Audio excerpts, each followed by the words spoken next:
Hear ye, hear ye, hear ye. All rise.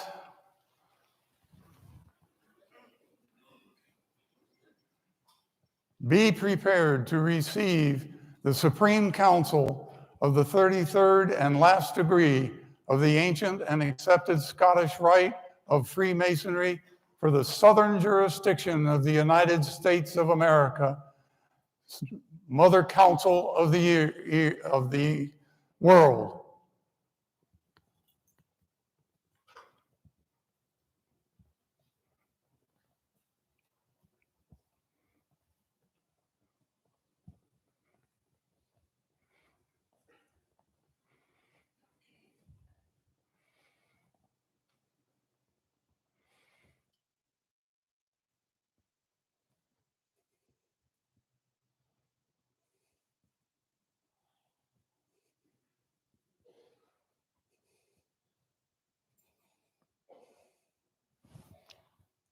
Human progress is our cause. Liberty of thought, our supreme wish. Freedom of conscience, our mission. And the guarantee of equal rights to all people everywhere, our ultimate goal. By order of the Sovereign Grand Commander, I present the officers, active members, and deputies of the Supreme Council.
Inspectors, this council was opened in due form on the 33rd degree on the 19th day of August 2023, having resolved all matters laid upon the trestle board of our executive session.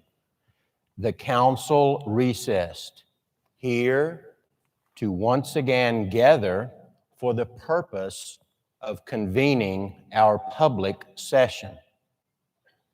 Brother Grand Master of Ceremonies, you are charged with seeing that the Supreme Council is undisturbed in its deliberations. See that this meeting is symbolically tiled.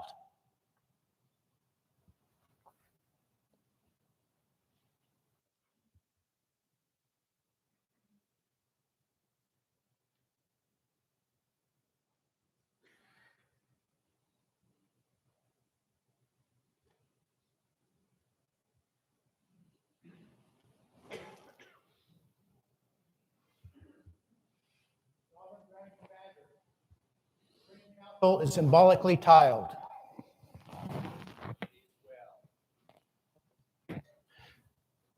Brother Lieutenant Grand Commander, from whence does this council come? Sovereign Grand Commander, the Supreme Council of the 33rd degree of the ancient and accepted Scottish Rite of Freemasonry for the Southern jurisdiction of the United States of America, Mother Council of the world, was established in the city of Charleston, South Carolina on May 31, 1801.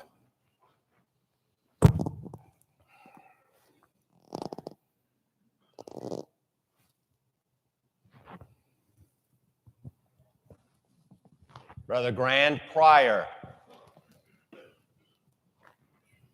what is our purpose at this hour?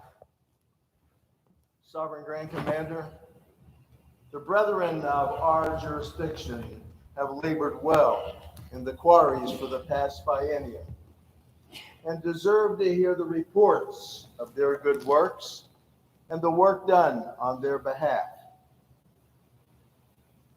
Further, the brethren need to know the work that's laid upon the trestle board and should be reminded of our duty to have our symbolism put out in the grand world of Freemasonry. Further, we need to reflect upon those who are no longer with us in body and celebrate their time with us. This purpose is indeed important, and as we are taught throughout all degrees of Freemasonry, we must never begin any great and important undertaking without first invoking the blessing of deity. Brother Grand Master of Ceremonies, conduct the Grand Chaplain to our holy altar.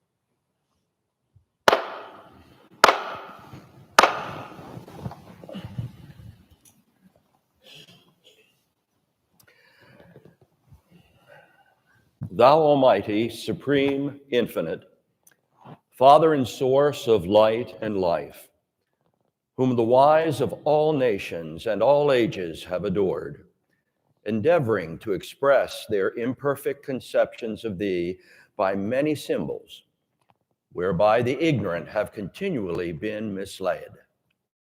You, who art everywhere here among us and with the remotest stars, Smile upon us and comfort your many suffering children who walk the world's flinty ways with naked and bleeding feet. Cast down the oppressor. Raise up the oppressed. Let justice become the law and liberty the life of nations. Give men wisdom to know their rights and manhood to maintain them. Let us not wander very far from the truth, nor stand on the slippery precipice of error. Help us to overcome the power of darkness and evil. Make profitable unto us our losses and calamities. Inspire us with affection for our fellows and charity for all men. And let our conquest of our passions and our victory over wrongdoers be thy glory, and thy gracious approval our reward. Amen. So mote it be.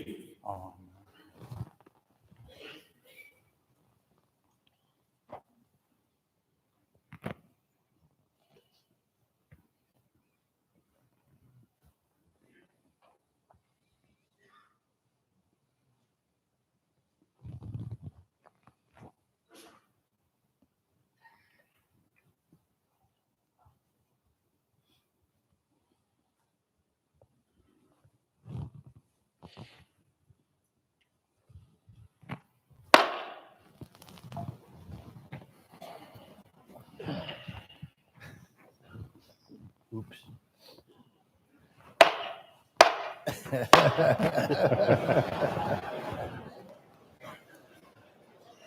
That's one.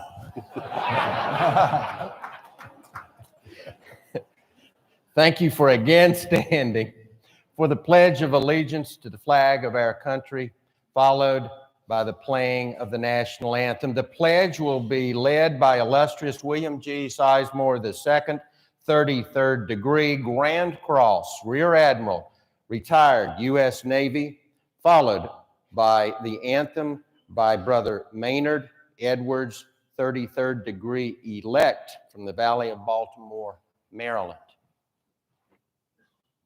Advance the colors.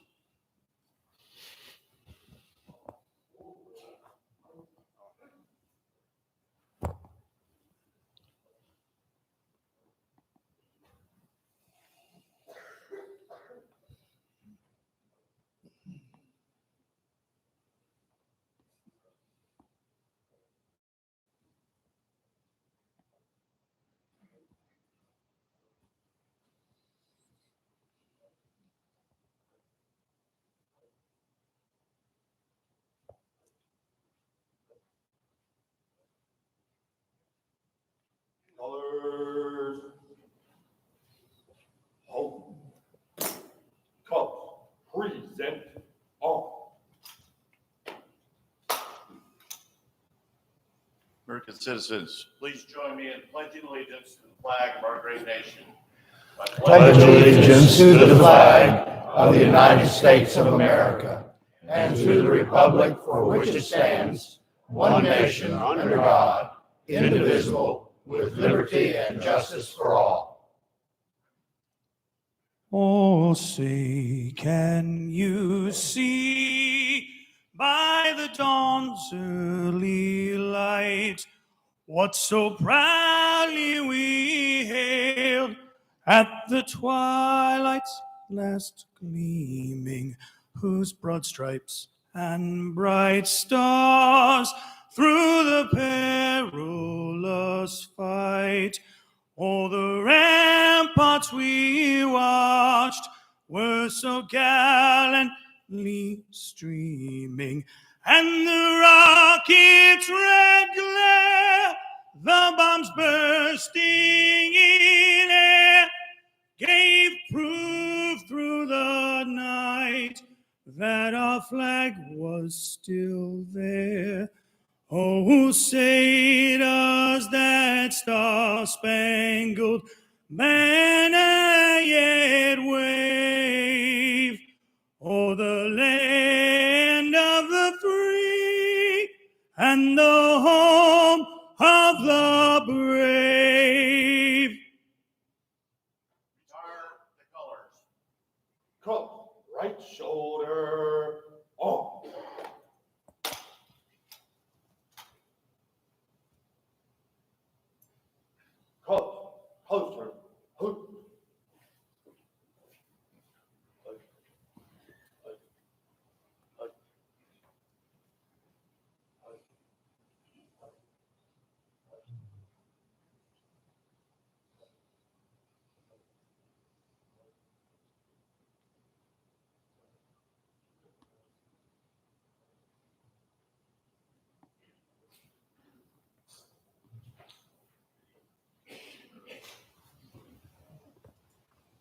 I now declare this Supreme Council duly opened for public session.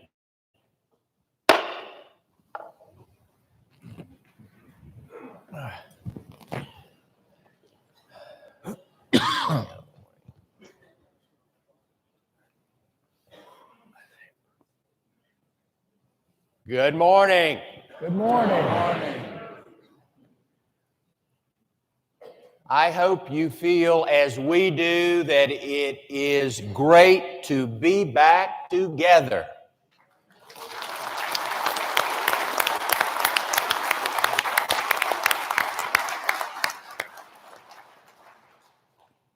You know, a lot of work has gone into this. There are a lot of people behind the scenes that are making this possible. We are so happy to see you. I am especially happy to see you because preparing for you is a whole lot more stressful than being with you. I had a lot more hair 4 years ago, the last time we were together. And we've been working to get this pulled off for 4 years, it seems. It is just great to be with you. If I have not told each and every one of you that, I just want to tell you that now. And for the couple hundred of people that I have told as we were trying to process in here to please sit down, I apologize. You can stand up after we leave the room and take as many pictures as you want. But you're enjoying yourself, and that's what we are about. We are here hopefully to inform you. We are here hopefully that we might be able to share with you, to share information with you so that we will know what you need to know. So in order to communicate, you have to talk to us. So as you hear these things and this information today, please use the opportunity to talk to your SGIG or deputy or to me and ask questions, because this is about information. We want you to leave here informed. We want you to leave here excited and motivated about what we are doing. That's important to us. Now, at this time, I would like to remember a couple of members of our family. We lost a lot of folks in the Supreme Council over the last year, but two are particularly important to us. One in particular, one of my best friends. You see before you pictures of two of the finest Masons, two of the finest human beings who we have ever been blessed to know. I want you to just pause a second. Think about them and think about others you may have lost in the last couple of years.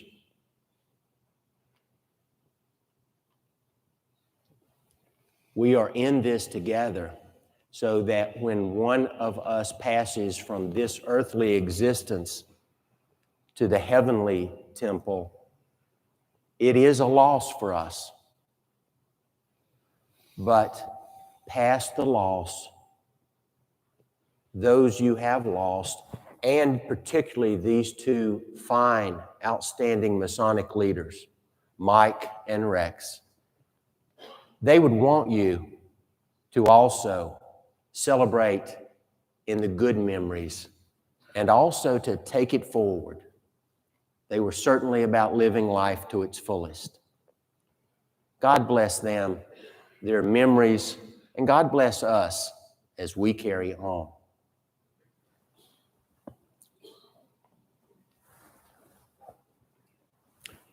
For the Grand Secretary General, you will call a roll of the craft.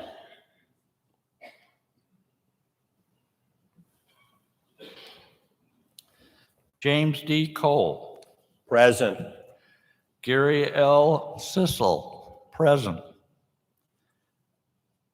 Leonard Proden, Present. Joseph Alexander, Joe Manning Jr., Present. Marlon Mills, Jack Yost, C. James Graham, David Martinez, Alvin Jorgensen, Frank Louis, Frank Baker, Present. Joe Harrison, Jeff Larson, Jose R. Lopez, David Nielsen, Michael Wiggins, Ted Collins, Bill Sloan, Present. Tony Kroll, Present. R.B. Smith, Wesley Thornton, Richard Hoover, Terry Bowman, Alan Adkins, Andrew Geiser, Present. Robert Bradshaw,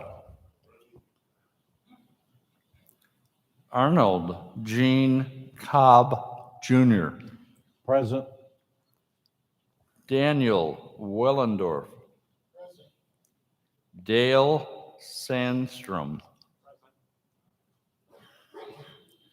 Grand Commander, I am pleased to report that all members of this council are present. Thank you, Brother Grand Secretary General. At this time, we would like to, I would personally like to acknowledge we have some emeritus members of this council present. Would you please rise? I can see you now. We have 4 emeritus members of this Supreme Council present. They are always with us. In fact, their portraits are displayed just outside the door to my office, and I get to see their smiling faces every time I walk into my office. It is so good to see them in person. I have missed that, and it is simply wonderful to have you with us. You have done so much for us throughout your service to this council, and you do so much for us today with your presence here. Would you please show your appreciation to these fine brethren?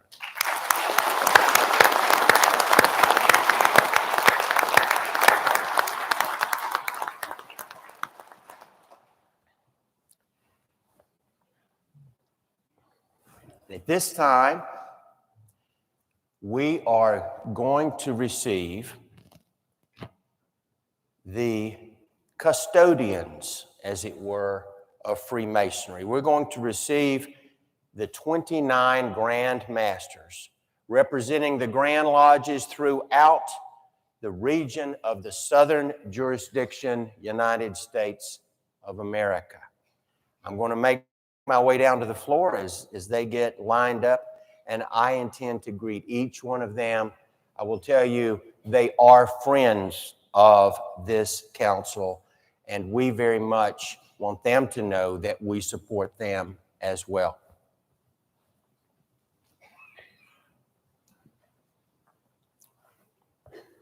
Good job.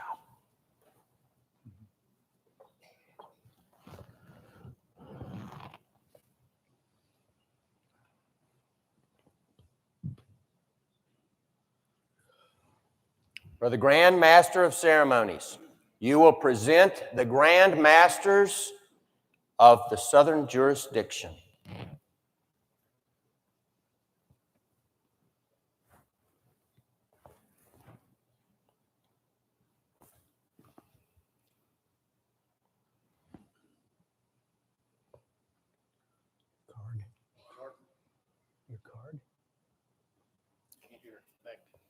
Sovereign Grand Commander, it's my pleasure to introduce to you Richard Beck, Grand Master, Grand Lodge of Alabama. Brother Richard, good to see you. Good to see you as always. Thank you for being here. Appreciate it very much. Sovereign Grand Commander, it's my pleasure to introduce to you Christopher George, Grand Master, Grand Lodge of Arkansas. Grandmaster, thank you for being with us. Hope you had a good time last night. Oh, yeah, it's good to see you. Sovereign Grand Commander, it's my pleasure to introduce to you most worshipful Glenn Bishop, Grand Master of Florida. Glenn, good to see you here.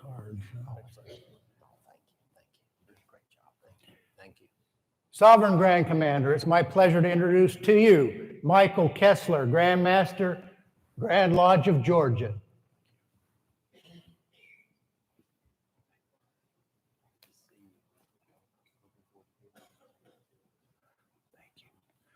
Sovereign Grand Commander, it's my pleasure to introduce Most Worshipful Dustin T. Verity, 32nd degree KCCH Grand Master of Masons in Hawaii.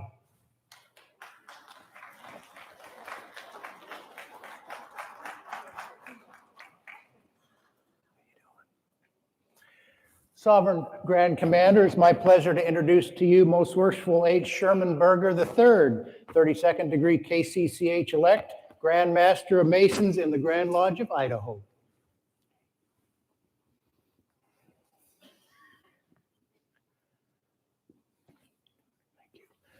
Sovereign Grand Commander, it's my pleasure to introduce to you Most Worshipful Ted C. Wiley, 32nd degree Grand Master of Masons in the Grand Lodge of Iowa.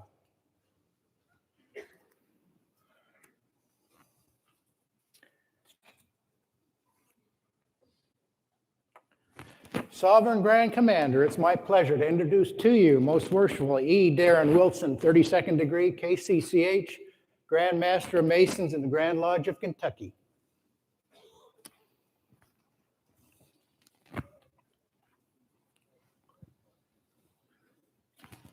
Sovereign Grand Commander, it's my pleasure now to introduce you Most Worshipful Jimmy Dean Duncan, 33rd degree Grand Master of Masons in the Grand Lodge of Louisiana.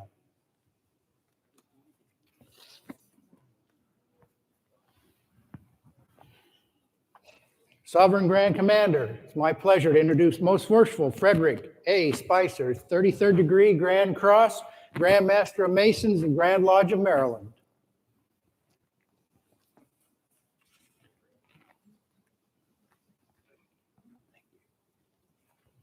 Sovereign Grand Commander, it's my pleasure to introduce Most Worshipful Dayton L. Berg, 33rd degree Grand Master of Masons in the Grand Lodge of Minnesota.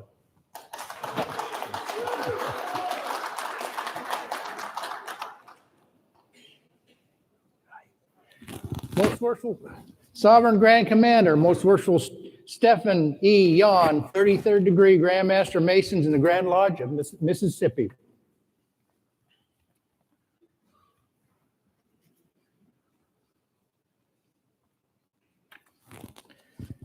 Sovereign Grand Commander, it's my pleasure to introduce to you Most Worshipful Richard W. Kaiser, Jr., 33rd degree Grand Master Masons in the Grand Lodge of Missouri.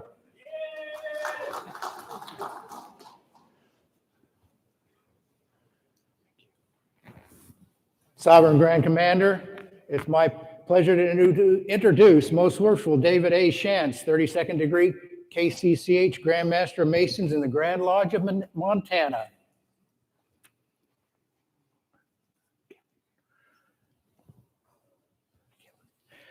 Sovereign Grand Commander, it's my pleasure to introduce Most Worshipful Kevin P. McCanns, 33rd degree elect, Grand Master of Masons in the great state of Nevada.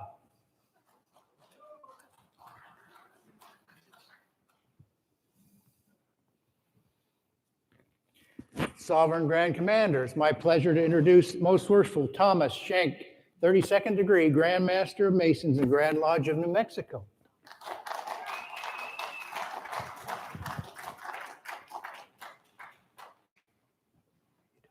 Good morning. Sovereign Grand Commander, it's my pleasure to introduce Most Worshipful Kevin D. Fraser, 32nd degree, Grand Master Masons in the Grand Lodge of North Carolina.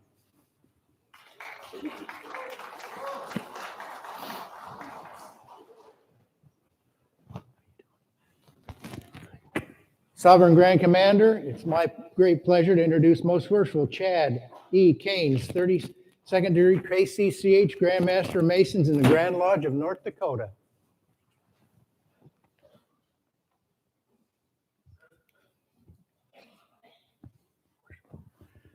Sovereign Grand Commander, it's my pleasure to introduce Most Worshipful Glenn A. Cheney, 32nd degree KCCH Grand Master Masons in the Grand Lodge of Oklahoma.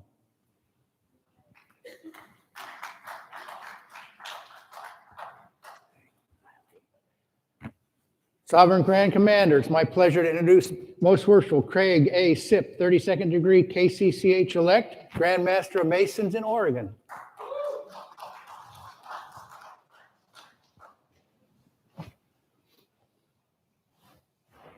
Sovereign Grand Commander, it's a pleasure to introduce Most Worshipful Stephen D. Hames, 33rd degree elect, Grand Master of Masons in the Grand Lodge of South Carolina.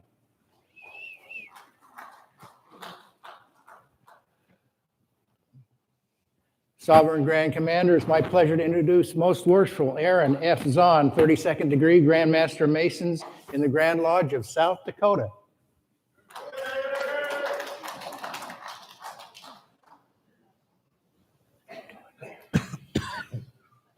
Sovereign Grand Commander, it's my pleasure to introduce Most Worshipful Jim R. Ehrenhart, 33rd degree Grand Master Masons in the Grand Lodge of Tennessee.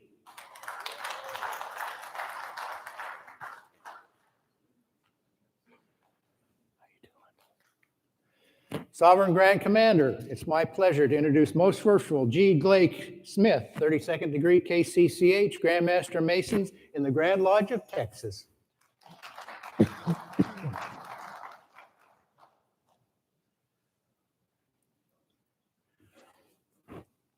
Sovereign Grand Commander, it's my distinct pleasure to introduce Most Worshipful Travis M. McGuire, 33rd degree elect, and my Grand Master from the great state of Utah.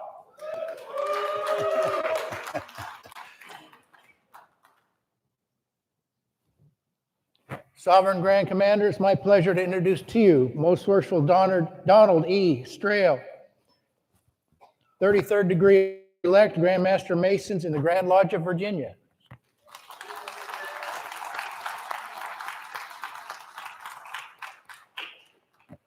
Sovereign Grand Commander, it's my pleasure to introduce Most Worshipful Steve C. Martin, Grand Master Masons in the Grand Lodge of Washington.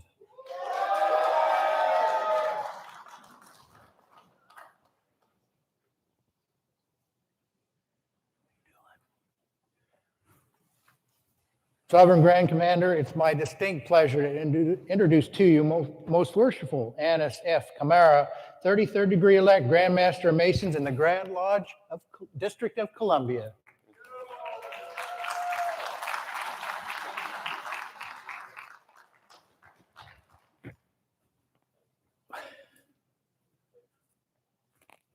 Escort you up here. The card.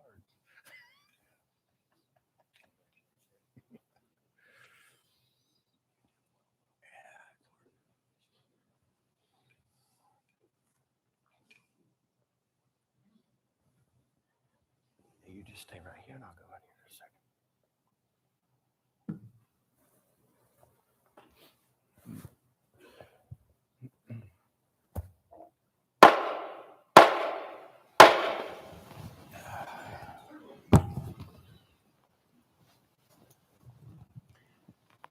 Brethren, join me in giving public grand honors to our Grand Masters 3 times 3.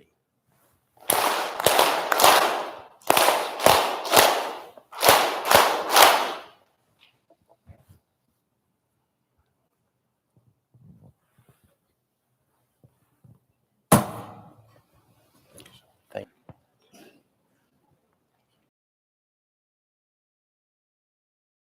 Become a good friend over the last few years of me personally, one who I have looked to not only for dialogue and not only for support, but also for example. With his enthusiasm and zeal for this fraternity, he is a good example for us among leadership as well as our members. I facilitated a meeting at the Imperial Shrine session. He was there and participated fully and was engaged with the other Grand Masters in a discussion of the future of our fraternity. The great ideas there, in which he provided several, will help us all in the future. So now I would like our host Grand Master, Most Worshipful Anas Kamara, to bring us greetings on behalf of not only the host jurisdiction, but on behalf of and representing his fellow Grand Masters. Most Worshipful Sir, the podium is yours.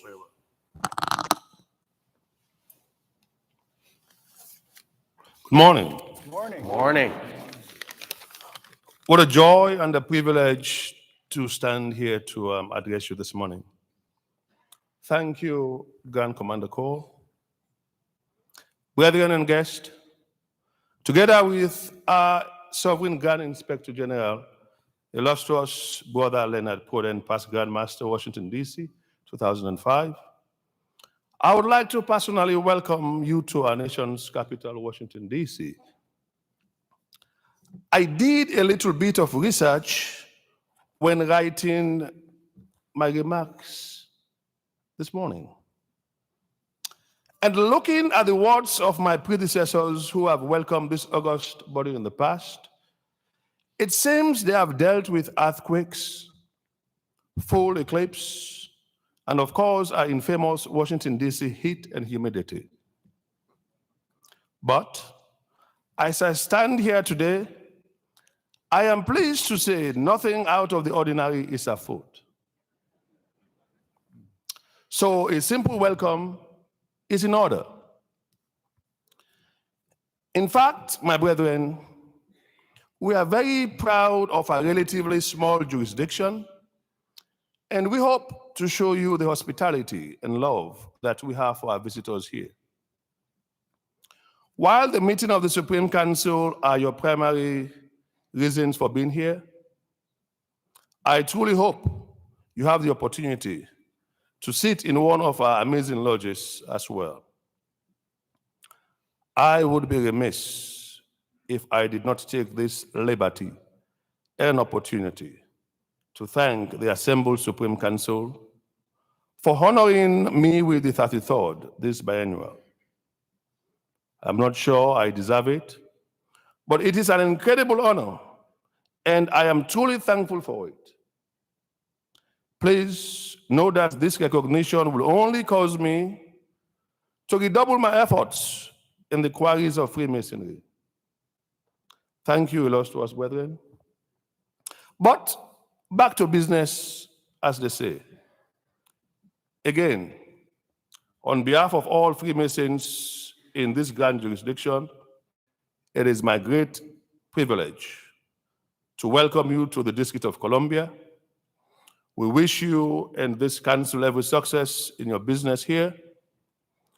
The Freemasons of the nation's capital gladly stand ready to provide anything you may need in order to make your stay as productive and as pleasant as possible.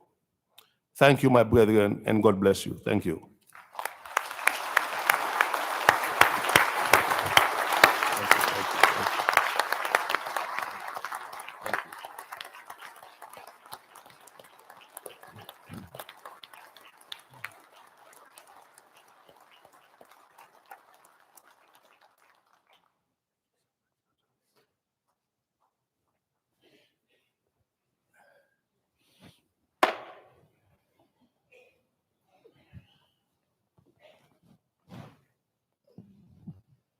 It is also a pleasure to have among us the leaders of Scottish Rite, and also a little later from related organizations that we share in our Masonic family from around the world. So please bear with me while I go down to the floor to welcome them.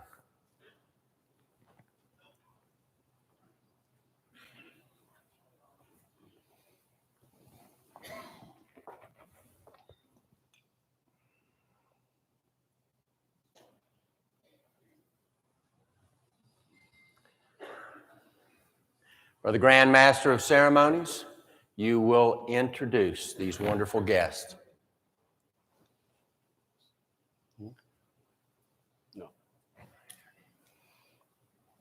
Sovereign Grand Commander, it's my pleasure to introduce illustrious Christian Evie, 33rd degree Sovereign Grand Commander of the Supreme Council of National Française. I'll just keep that.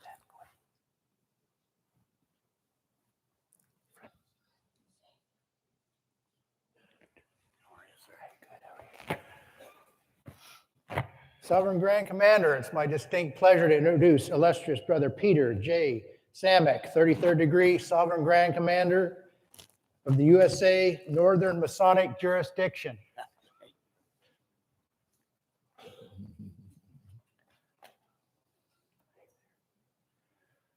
Sovereign Grand Commander, it's my pleasure to introduce illustrious Hector Farfan Stamp, 33rd degree Sovereign Grand Commander of the Supreme Council for the Republic of Peru.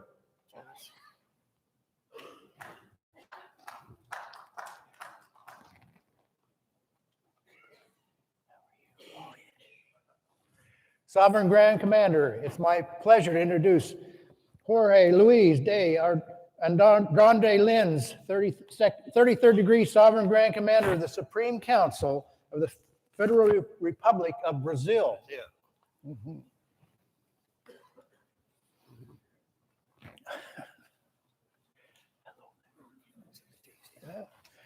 Sovereign Grand Commander, it's my pleasure to introduce illustrious John Boyington, 33rd degree Sovereign Grand Commander of the Supreme Council for England and Wales.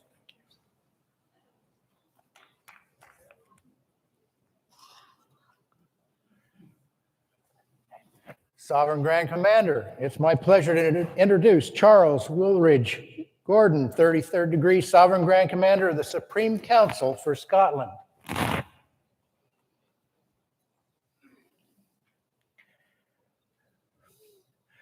Sovereign Grand Commander, it's my pleasure to introduce Noberto Rossini, Sovereign Grand Commander, Supreme Council for Argentina.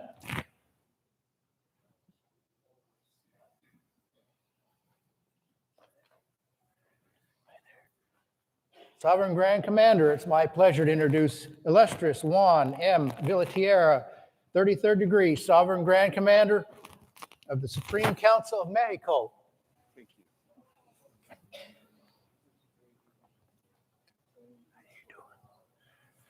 Sovereign Grand Commander, it's my pleasure to introduce Jorge Goldenberg, 33rd degree Sovereign Grand Commander of the Supreme Council for the Republic of Paraguay.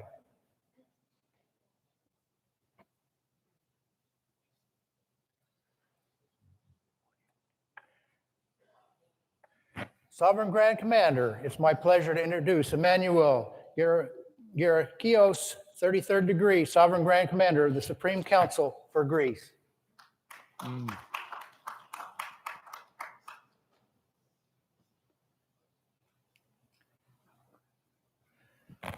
Sovereign Grand Commander, it's my pleasure to introduce David Bennett, 33rd degree Sovereign Grand Commander of the Supreme Council of Canada.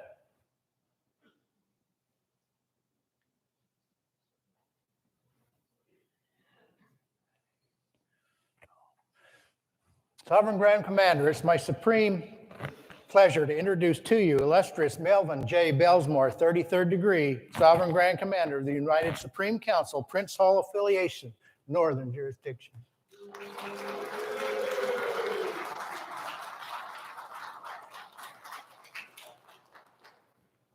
Sovereign Grand Commander, it's also my distinct pleasure to introduce Corey D. Hawkins, Sr., 33rd degree Sovereign Grand Commander of the United Supreme Council, Prince Hall Affiliation, Southern Jurisdiction.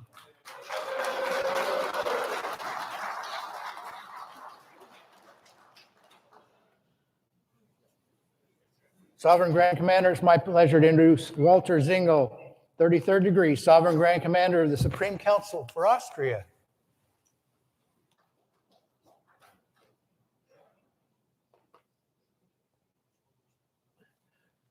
Sovereign Grand Commander, it's my pleasure to introduce Alexander Ludwig, 33rd degree, Sovereign Grand Commander of the Supreme Council for Germany.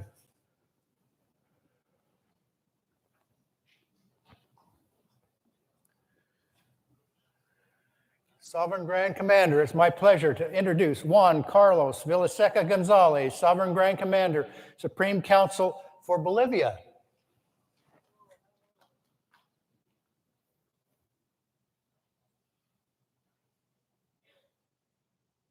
Grand Commander, it's my pleasure to introduce Nestor Chamorro, Sovereign Grand Commander for the Supreme Council of Costa Rica.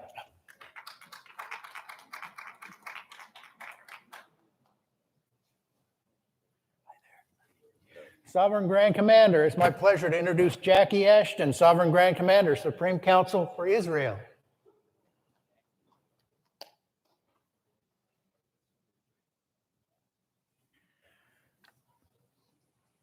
Sovereign Grand Commander, it's my pleasure to introduce Marty Yosefiani, 33rd degree, Sovereign Grand Commander of the Supreme Council for Iran in Exile.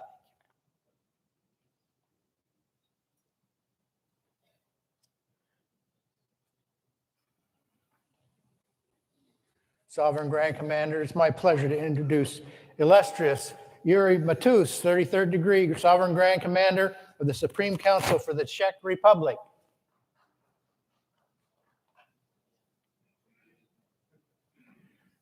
Sovereign Grand Commander, it's my pleasure to introduce illustrious Stelan Nistor, 33rd degree, Sovereign Grand Commander of the Supreme Council of Romania.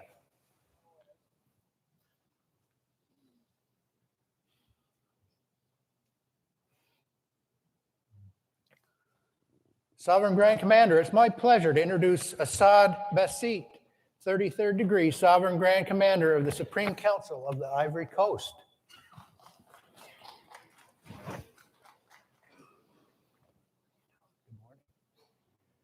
Sovereign Grand Commander, it's my pleasure to introduce Gaten Mentor, 33rd degree, Sovereign Grand Commander of the Supreme Council for Haiti.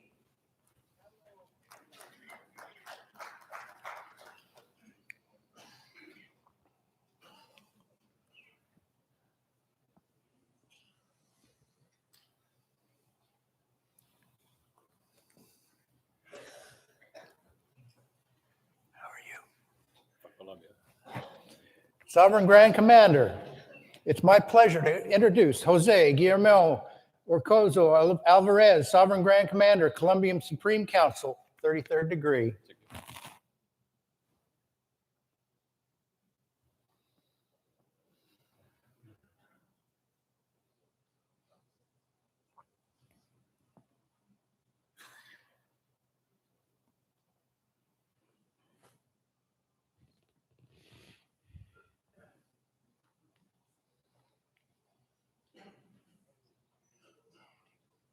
Sovereign Grand Commander, it's my distinct pleasure to introduce Tico Foley, 33rd degree, General Grand High Priest, General Grand Chapter, Royal Archmasons International.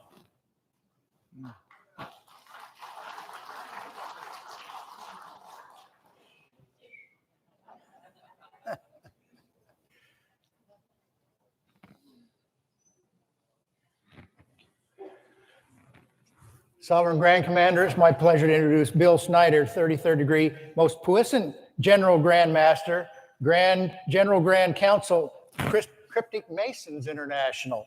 You did well. Thank you.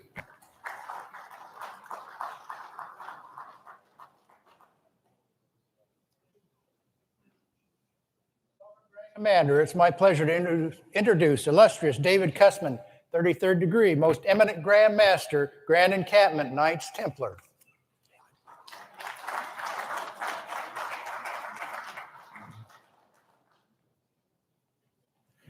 Sovereign Grand Commander, it's my distinct pleasure to introduce Sir James, illustrious Wizenreed, 33rd degree, Provincial Grand Master, Royal Order of Scotland.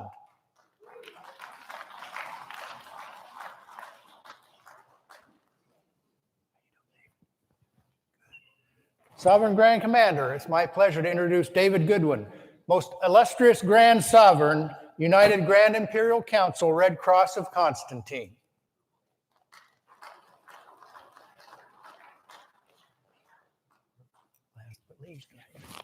Sovereign Grand Commander, it's my distinct pleasure to introduce Ryan Brown, 32nd degree, International Master Council, Demolay International.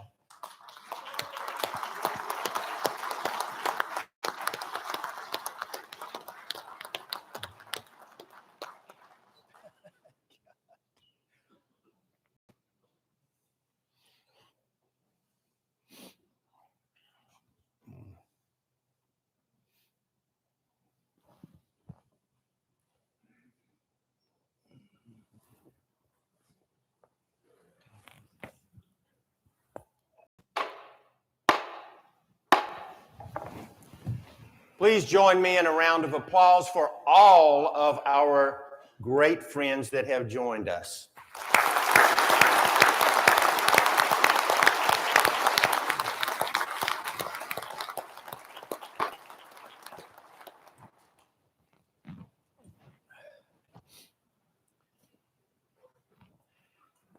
This young man was introduced last, not because he was last in my mind, but last because I could bring him up here and allow him to share with you some of the future that we have in our Masonic fraternity.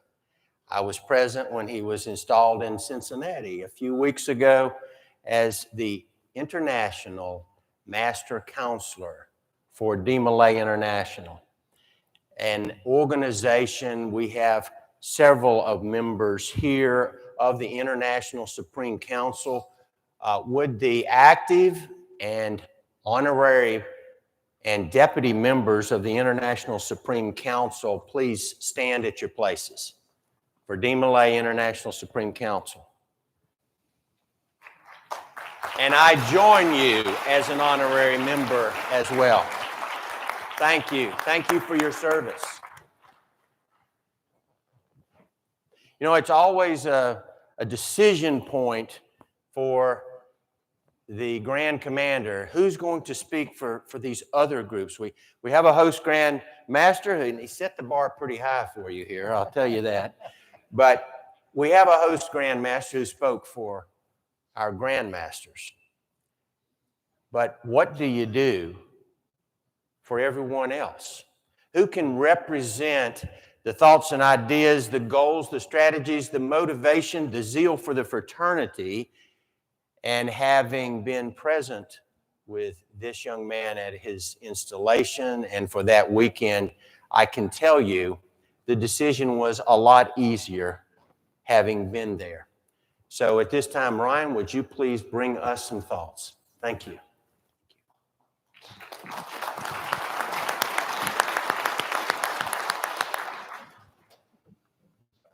Sovereign Grand Commander, distinguished guests, brethren, family, and friends. Morning. Good morning. On behalf of all distinguished guests, I would like to thank the Sovereign Grand Commander, James D. Cole, and all of you for having us and the constant hospitality you have shown us all this week. I'd also like to personally thank him for the opportunity to speak this morning. As International Master Counselor of Demolay International, I have had the unique opportunity to travel the world in the name of Demolay. And it is always a pleasure being in such a historical place such as Washington, D.C. I want to thank the entirety of the Southern Jurisdiction Scottish Rite for the constant support they give to Demolay International.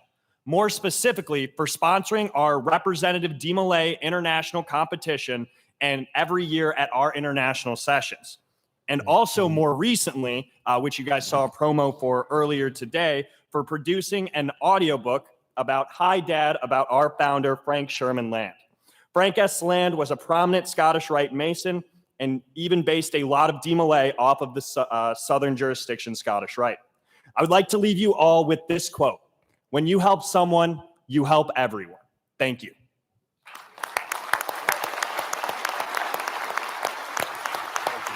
Great job. Have a seat. Thank you so much. Good to see you, Vince. I'll be telling you when it's time to go up to that.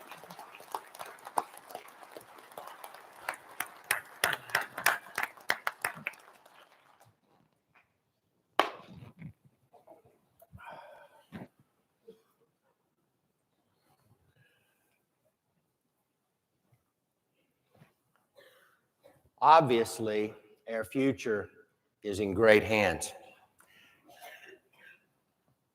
I said at the beginning that we will be providing information, hopefully motivation as well, as we share with you the activities for the last biennium. At the conclusion of that biennium, as we do each biennium, we had some legislation, attempts to improve the statutes. We also passed a policy, and we want to share with you those changes because those will assist us as we go forward. So now I would call on the report from the Jurisprudence and Legislation Committee. Hello, my name is Joe Manning. It is my privilege to serve as the Lieutenant Grand Commander and the Sovereign Grand Inspector General in Oklahoma. Also serve as Chairman of the Jurisprudence and Legislation Committee, made by active members and deputy members during the previous biennium, and review and present these to the Council legislation consideration. There were no decisions or actions taken by active or deputy members of the Supreme Council that required Jurisprudence Committee review or Supreme Council action. There were 16 resolutions and 1 policy statement for consideration at the 2023 Supreme Council session. The Jurisprudence and Legislation Committee met and thoroughly reviewed each submission. Resolutions were reworded or clarified to be in legal and proper form for consideration by the active members of the Supreme Council, who then met in executive session on Saturday, August the 19th, 2023, to review and discuss these matters. The following amendments to our statutes were adopted and are briefly summarized below. The full wording will be distributed throughout the jurisdiction in the next few weeks. The statute amendment number 1 through number 5 amended various sections of Article 6 to reconfigure within those statutes more descriptive wording concerning the reporting and duties of senior staff members. Statute amendment number 6 amended Article 11, providing more descriptive wording concerning the annual report of subordinate bodies. Statute amendment number 7, amending Article 12, removes confusing wording and clarifies the library staff and points out that they report directly to the Grand Executive Director. Statute amendment number 8, amending Article 12 to remove the requirement for printed library catalogs which are no longer in use. Statute amendment number 9, amending Article 15, removing the requirement for triplicate copies of printed annual reports since the information is now available online. Statute amendment number 10, amending Article 11 to rename the ladies' certificate to the spouse's certificate. Statute amendment number 11 through 13, amending Articles 3, 10, and 4, removing language which conflicted with other statutory language and thereby clearly authorizes deputies of the Supreme Council to communicate degrees. Statute amendment number 14, amending Article 11, was not adopted. Statute amendment number 15, amending Article 14, was also not adopted. Statute amendment number 16, amending Article 14, was not adopted. Additionally, the Council adopted a policy prescribed by the Grand Commander, which expands the standard wording in membership petitions to include broader support for all rights expressed in the Constitution of the United States. This concludes the report of all jurisprudence and legislation matters that have come before this committee during this biennium.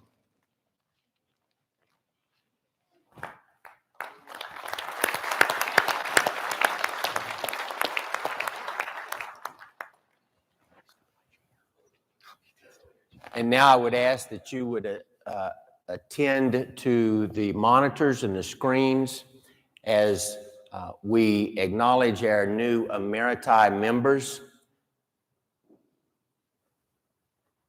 Hugh Gill, who is our past first Grand Equerry and past SGIG in Kansas. Gary Cooney, past Grand Chamberlain and past SGIG in Oregon.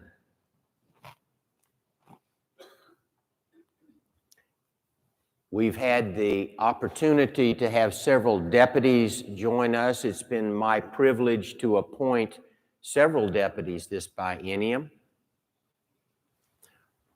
Warren Rinsner, deputy in Kansas. Terry Wester, deputy in Alabama. Michael Broom in South Carolina. John Barnett in Alaska. Rick Comras, deputy in Oregon. And Randall Jager, deputy in Arizona. Would you please show your appreciation for these new members of our council family?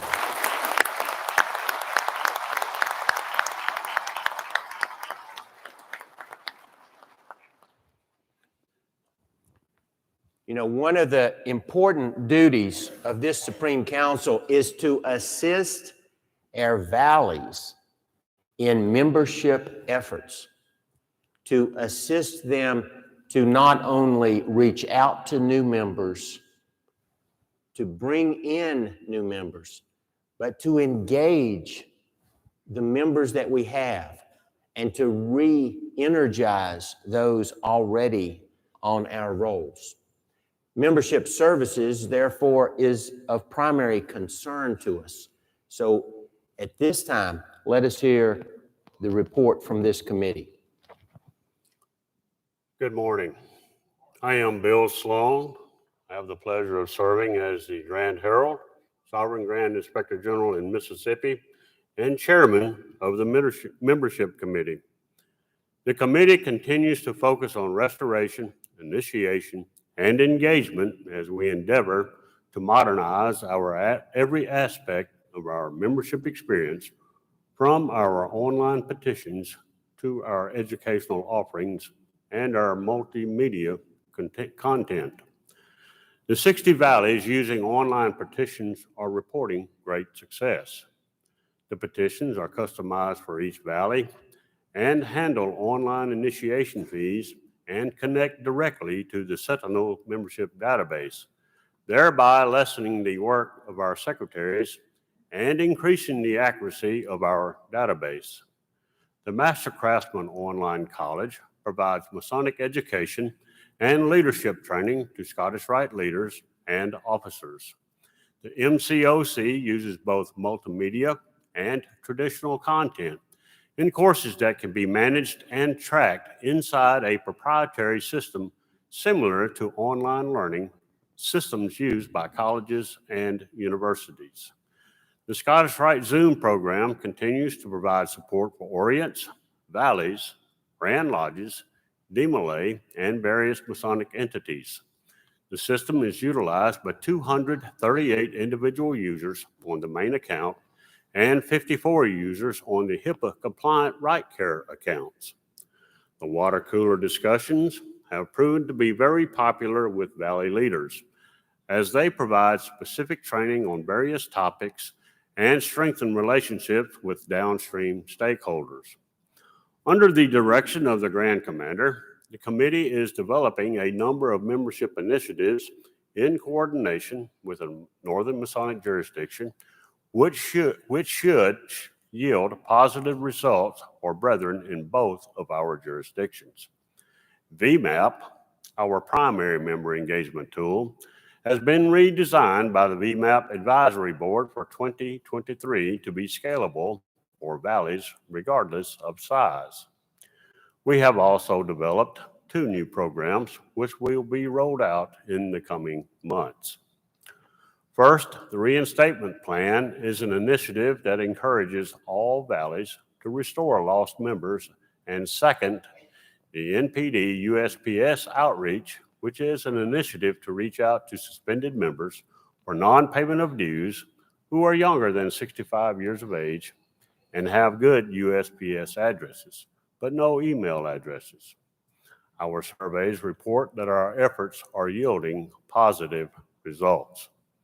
In 2022, 2/3 of valleys experienced increased enthusiasm, and over half reported increased attendance compared to the prior year.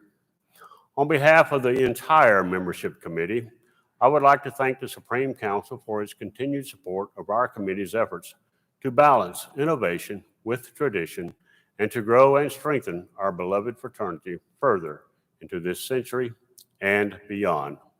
Thank you.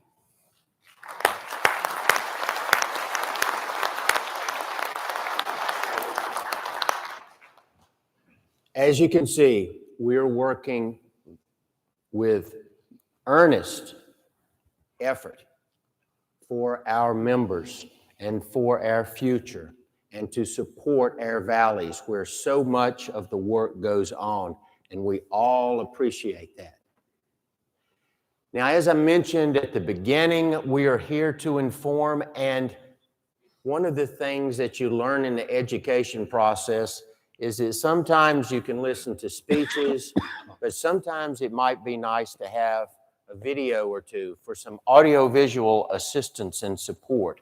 So at this time, let us see one of these videos that our very hardworking staff has put together for your enjoyment. 1801, the Supreme Council meets for the first time. Shepherd's Tavern, Charleston, South Carolina. 1870, the Supreme Council moves to Washington, D.C. The Scottish Rite Library becomes the first library to open to the public in D.C. 1871, Morals and Dogma is published. Scottish Rite teachings gain in popularity. 1904, the New Age Masonic magazine begins publication, costing $1.50 per year. 1915, the House of the Temple opens. Scottish Rite Library expands to over 250,000 volumes. It remains open to the public. 1974, Grand Commander Clausen publishes commentaries on Morals and Dogma, bringing Scottish Rite philosophy to a new generation of Masons. 1989, the New Age magazine is renamed the Scottish Rite Journal and quickly becomes the most widely read Masonic publication in the world. 1991, the Scottish Rite Research Society is born, setting new standards for Masonic scholarship and study. 1994, the Scottish Rite launches its first website, becoming the first major Masonic organization to utilize the power of the internet. 2001, the Scottish Rite celebrates 200 years and boldly leads Freemasonry into the 21st century. The Scottish Rite of Freemasonry now boasts the largest digital footprint of any Masonic organization, with innovative ways of providing more light in Freemasonry.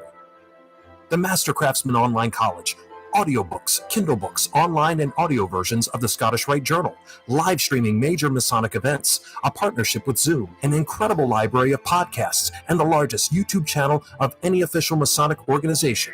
The Scottish Rite Southern Jurisdiction, more light in Freemasonry for the 21st century.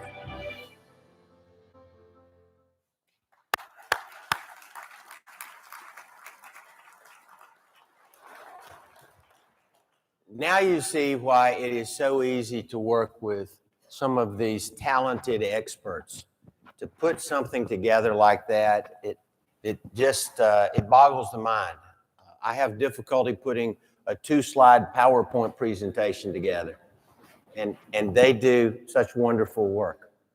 You know, you saw earlier the councils in amity who were present introduced. There is a process that we go through for that recognition. Probably for each one of the councils that you saw today, There is another somewhere else in the world, in terms of total number, that would seek and would greatly appreciate having recognition. But managing this process takes a lot of thought, and it takes a lot of time and effort, and it takes, quite honestly, a whole lot more knowledge than I could ever possess. So we have a wonderful committee, and they're going to give you a report at this time. Hello, my name is Joe Harrison. I'm the Grand Minister of State for the Supreme Council and Sovereign Grand Inspector General in Tennessee. I'm chairman of the Fraternal Relations Committee. The committee is charged with managing relations between our Supreme Council and those of over 60 countries that have Supreme Councils with whom we are in amity. We occupy a special position in the world of Scottish Rite Freemasonry, since our Supreme Council was the first in the world and is often referred to as the Mother Supreme Council of the world. All other regular Supreme Councils trace their origin back to us. Upon request, we are sometimes called upon to resolve certain issues or conflicts between foreign jurisdictions, but more often, the committee, at the behest of the Sovereign Grand Commander, takes on the laborious task of assessing written requests for fraternal recognition by our Supreme Council. Each member of this committee has been made aware by the Grand Commander that the recognition process must be done in a documented, deliberate, and methodical manner consistent with our statutes. During the Biennium, we met regularly with officers of the Northern Masonic jurisdiction to coordinate our efforts and share knowledge on matters of foreign relations. The Council has received requests for fraternal recognition from many countries. If these are approved, formal announcements will be made in a timely manner.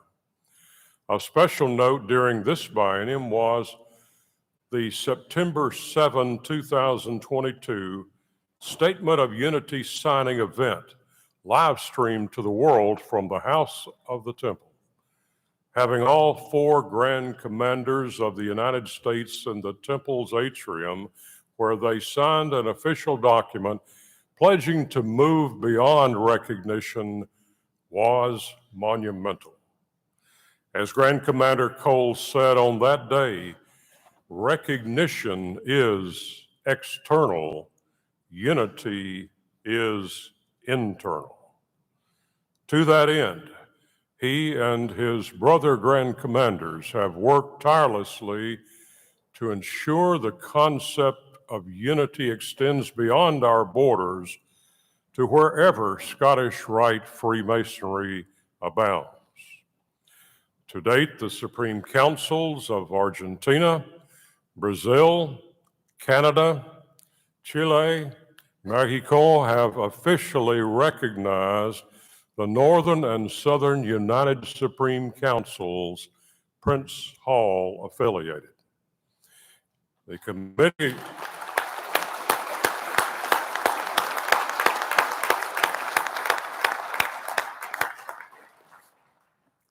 committee on Fraternal Relations will continue to diligently fulfill its responsibilities incumbent with the unique position of our council within the world of Scottish Rite Freemasonry.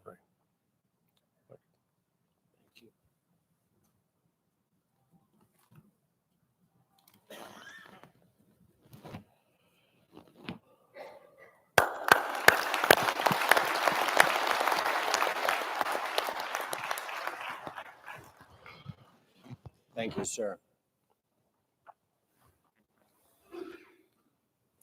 Brethren and ladies, We recognized earlier those who were lost among our council family. At this time, we are going to take a few moments to consider those who have been lost throughout the southern jurisdiction and even beyond the southern jurisdiction, wheresoever within the family of Freemasonry. We are fortunate to count among our midst, and particularly as a newly crowned Sovereign Grand Inspector General, an ordained minister. At this time, I would ask if illustrious Gene Cobb, 33rd degree Sovereign Grand Inspector General for North Carolina, would come forward and lead us in a contemplation.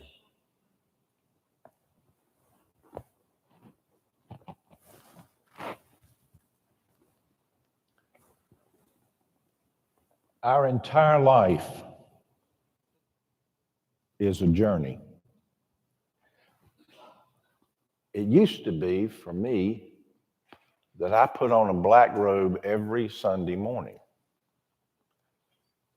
But this weekend was a most humbling time for me in my journey. This is not the same kind of black robe. But the words that I bring you today about our journey, it's good news.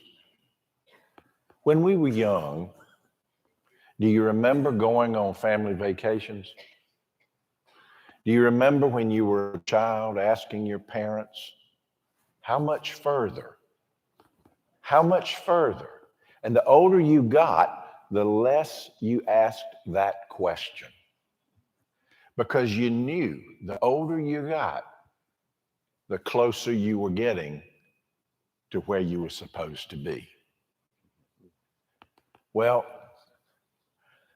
I'm just a country preacher from northeastern North Carolina. You see, my journey started in northeastern North Carolina.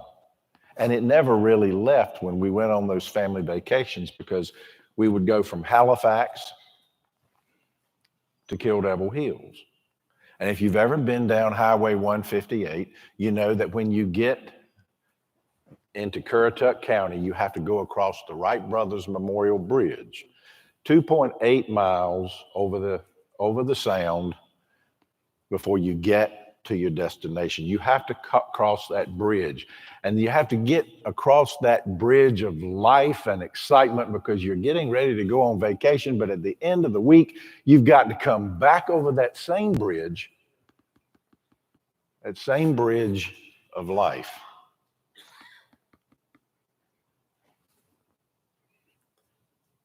Sometimes we get anxious about how long it takes to get across that bridge, and then that we have to come back. But sometimes we cross that bridge one final time. I remember the only time I ever went across the Wright Brothers Memorial Bridge at night. Every other time was during the day. You could look out and see the water and the boats. But the one time I crossed it at night, I realized, I wouldn't get across this old bridge if it weren't for light. Today, we have already remembered two among our midst. As we heard yesterday from illustrious Ken Lyons' message in the service, many of the people that we remember right now were our friends. They were our friends. They were our mentors. They were our family. And today, for just a moment, I invite everybody to just bow your head and whisper with your heart one of those who have crossed that bridge that helped make you the person you are. Take just a moment, and then I'll close these remarks.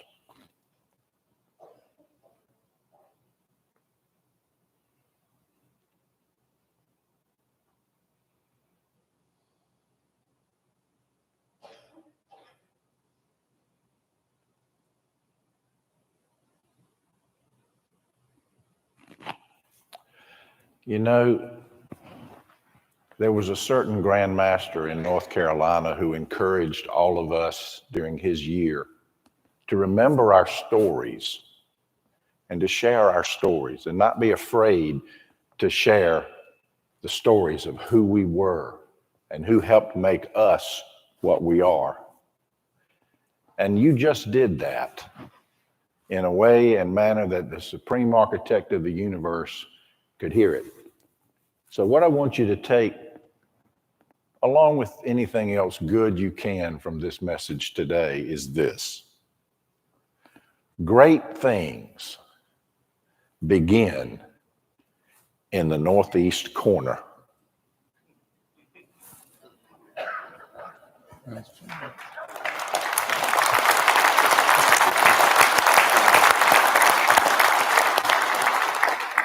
And everybody crosses that bridge of life. And some show us the way by the bridge to light.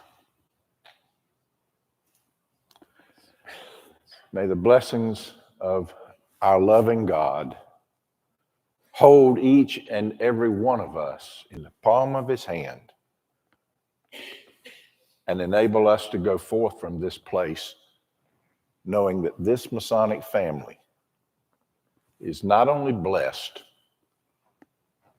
but truly loved.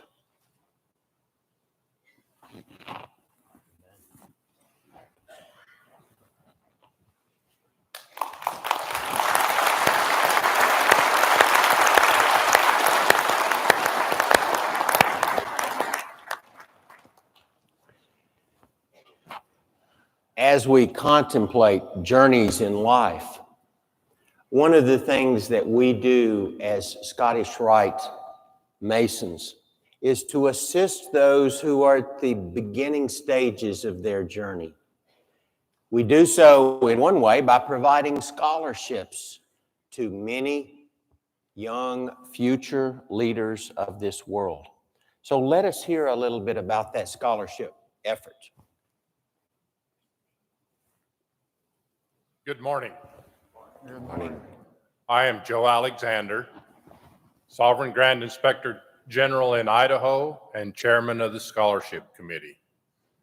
We have the time-consuming but extremely rewarding job of selecting scholarship recipients. During the biennium, we enhanced both the online application process and our selection process to ensure that applicants were evaluated in a consistent and timely manner. Our ability to provide scholarships has grown due to the generosity of you, our members. We now have 9 endowed scholarships, which include William B. Brunk Endowed Scholarship, James D. Cole Endowed Scholarship, Frank W. Krupa Endowed Scholarship, William R. Miller Endowed Scholarship, Stephen M. Munsinger Scottish Rite Family Endowed Scholarship, Jerry Oliver SGIG Emeritus Endowed Scholarship, Ronald A. Seal Endowed Scholarship, Charles V. Cedarstrom Endowed Scholarship, Michael D. Smith Endowed Scholarship,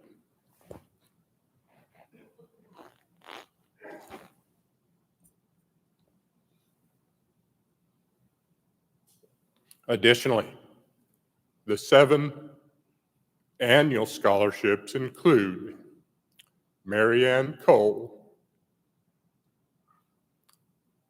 annual scholarship, funded by her family.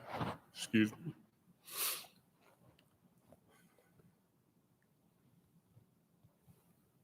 Kenneth D. Fuller Scholarship, Ken Oberly Scholarship, sponsored by William R.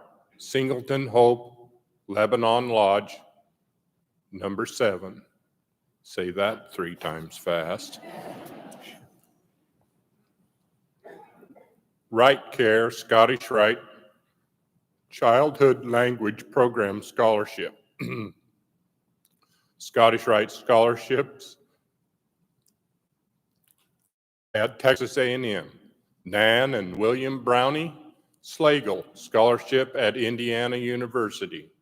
Sovereign Grand Commander's Scholarship. To ensure that deserving students are aware of these opportunities, we publicize the scholarship criteria, enrollment process, and deadlines on our website, and provide information in the Scottish Rite Journal and through our social media accounts.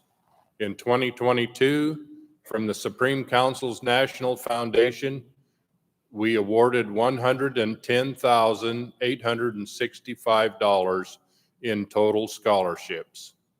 Thus far in 2023, we are committed to award $121,493 in scholarships. As Scottish Rite Masons, we are providing over $232,000 each biennium to help students and their families, and those scholarships are fully funded by taxable gifts. Tax deductible gifts. Congratulations and thank you.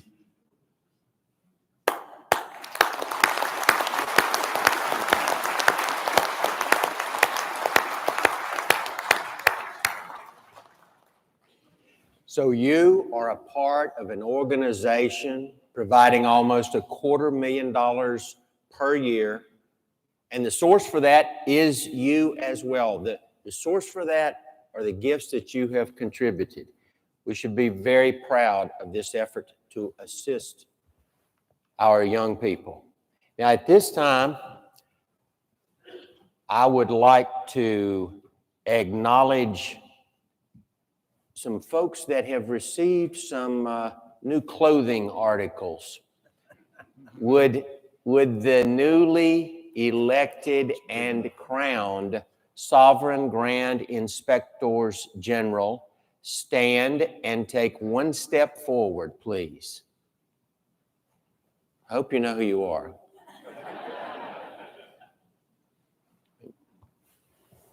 There we go. I thought there were 5.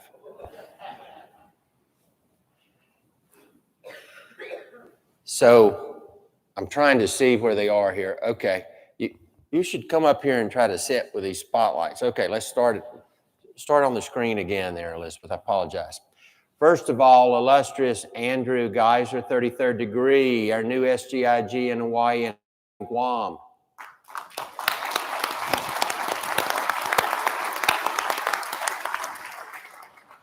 Illustrious Robert L. Bradshaw, 33rd degree, our new SGIG in Wyoming. You've heard from this one already, illustrious A. Gene Cobb Jr., 33rd degree, SGIG in the entire state, not just the northeast corner of North Carolina.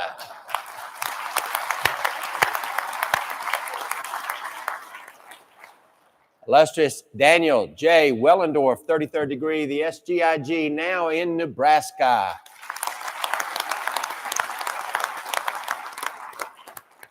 And illustrious Dale V. Sandstrom, 33rd degree, the new SGIG in North Dakota.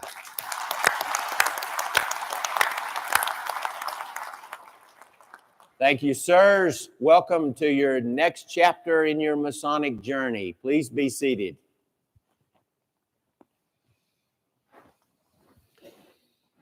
I mentioned before $250,000 just in scholarships, and it came from you. You need to know what we've been doing to raise money for not just scholarships, but for other purposes as well. Therefore, attend to the report of your development committee. Hello, I'm Wesley Thornton. I'm the SGIG in New Mexico, and I represent the Development Committee. Our committee, unlike most committees of the Supreme Council, includes several non-SGIG members who represent our donors throughout the jurisdiction. We work with the Council's office to develop relationships and encourage brethren and others to contribute to our Supreme Council and Orient and Valley philanthropies. This is a report of our efforts since the last biennium. Our Acacia Guild program provides long-term support with Guild members contributing $1,000 annually, either through a monthly contribution of $83 or a lump sum payment of $1,000. Since the last biennial, there have been 136 new members. This program has raised almost $800,000 since it began, and our total membership is currently 470. Matt, I've got my re-up number here, so don't let me leave without giving it to you. To reduce our expenses and provide better direct services to our donors, we brought almost all direct mailing in-house, reducing our expenses by 40%. We now do all design, layout, and creative work, as well as the caging operations at the Howard Temple. These changes have not only saved money, but have allowed more than $705,000 in donations throughout this program. The intendant of the Building Society recognizes those individuals who have named one of the council foundations or a local Scottish Rite foundation in their wills, trust, retirement plans, or life insurance policies. We added more than $9 million to our tally of future income from this source, whose cumulative total is now over $79 million in planned gifts that will benefit our Valley, Orient, and Council foundations.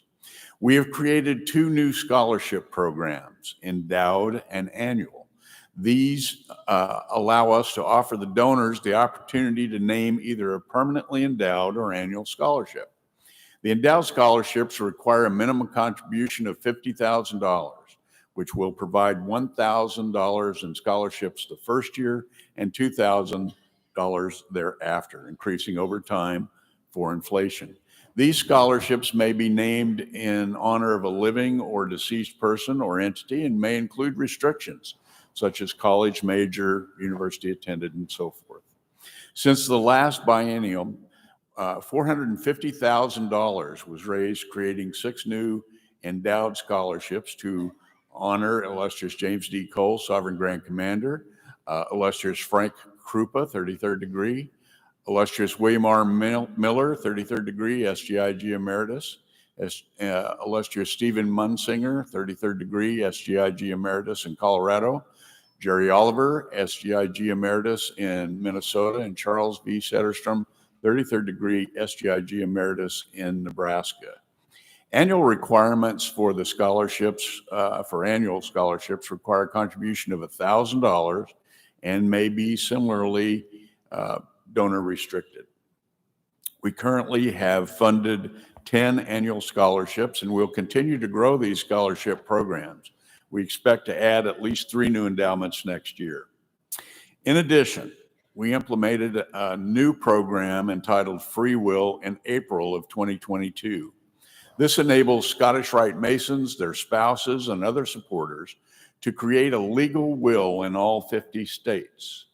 Since last April, more than $3.8 million has been designated for Scottish Rite charities, with approximately 40% going directly to Orient and Valley level 501c3s. Through our other programs, such as Adopt a Book, Scottish Rite Friends Dinners, and others, we continue to raise thousands of dollars in support of our charitable efforts. And we've also raised more than $4 million in cash gifts for our council foundations. We greatly appreciate the generosity of members, and please know that your gifts are making a difference.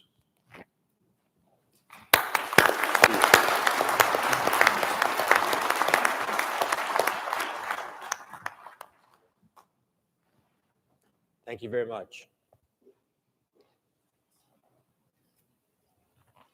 The next video that we see will be one, I hope, of special interest, a topic hopefully near and dear to most of us.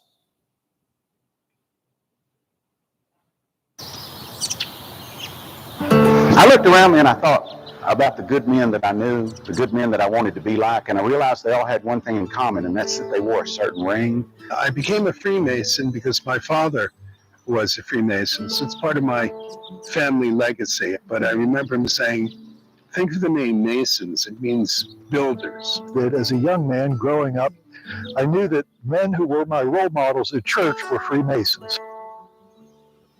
I remember the reunion. It blew me away. I didn't realize there was so much depth in Freemasonry. So if you like being a Mason, the logical extension, if you want to continue your Masonic journey, is to join the Scottish Rite. I joined the Scottish Rite because my dad insisted that I do so. The Scottish Rite is the place to learn. It's a place to do. It's a place to be a part of important things. But if you really want to understand Masonry and the ancient temple that's important to me, the Scottish Rite is the place to do it. My Christian upbringing has been in the United Methodist Church, which I have found meshes well with the tenets of our fraternity and has helped me enjoy a closer relationship with my Creator. There's such a focus in Masonry on the ancient temple, and I love that ancient temple. And as a Latter-day Saint, we're heavily focused on the modern temple. And in both of those places, in my church and in my lodge, the focus is on being good and doing good and loving one another, irrespective of anything else. I'm a rabbi, and there are not a lot of Jews in the world, somewhere between 12 and 16 million. That's it. Not a lot of us. And you know, I have to believe that God has a plan for all of humanity and not just a tiny fraction of 1%.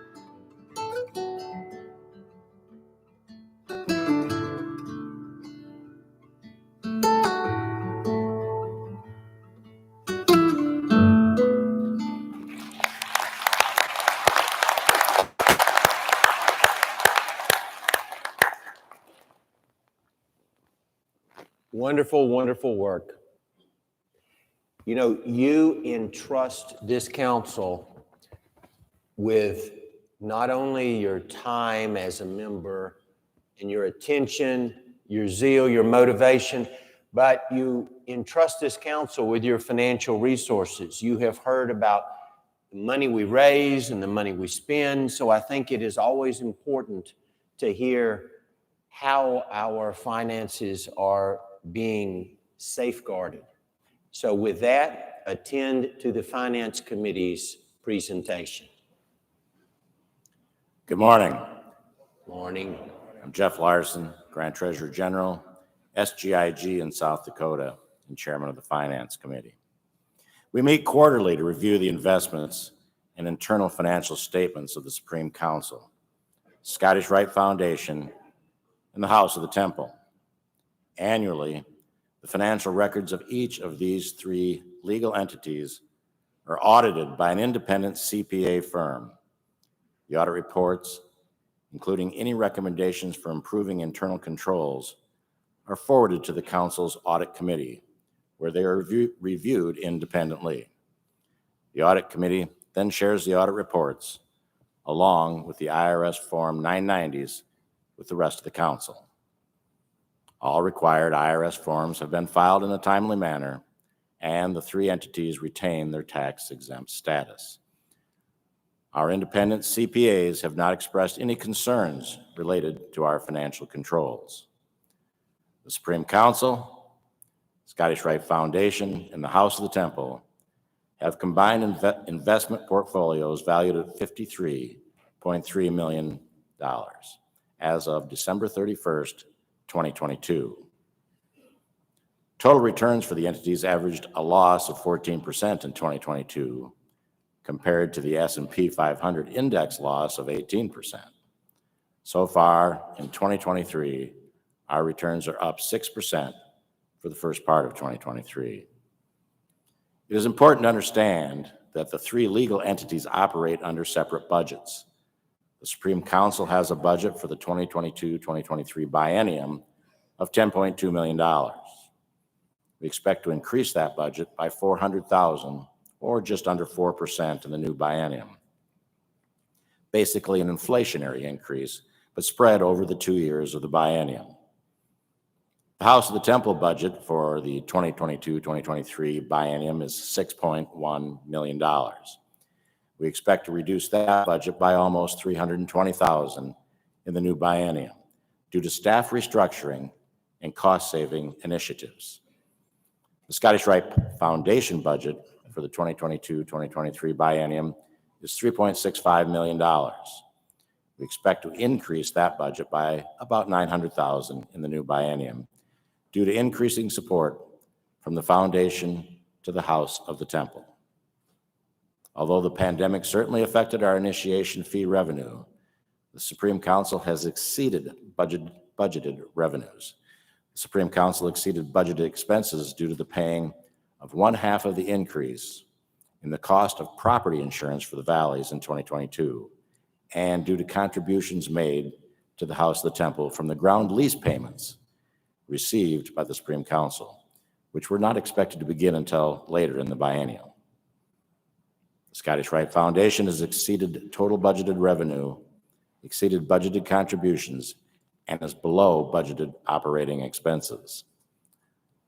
The House of the Temple has also exceeded budgeted revenues, primarily due to increased contributions from the Supreme Council and the Scottish Rite Foundation, and has kept expenses below budget. The Finance Committee is continually engaged in long-range planning to ensure the financial stability of the Southern jurisdiction long into the future. Thank you.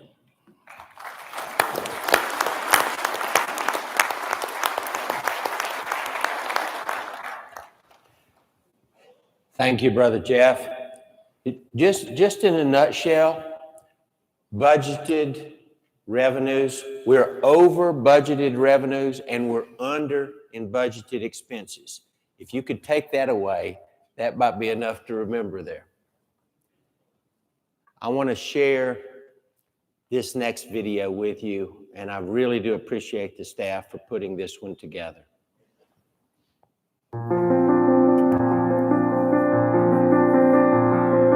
Today represents the first time that the 4 sovereign grand commanders will have their signatures affixed to a single document signifying the unity between our united Supreme Councils. This morning we provide living proof that diversity and harmony are not exclusive, but are conjoined by the brotherhood of man under the fatherhood of God. The 4 of us here today before you stand firmly united in the cause of unity, friendship, and brotherly love. We steadfastly agree that there is far more that unites us than divides us. For years from now, Masonic scholars and students will refer back to this date, to when these 4 Supreme Councils came together to acknowledge one another and to make the statement that beyond the 4 of us, there is no other. And I'm proud to be able to come together to literally make order out of chaos. Our Creator above watches us as we recognize one another and as we band together as brothers and move forward. And as we place our signature now on these documents, our Supreme Architect will smile down on us and will say to us, "Well done, my good and faithful servants." Brethren and guests, the unity statement is signed under the seals of each of these 4 Supreme Councils. Please join me in celebrating this event.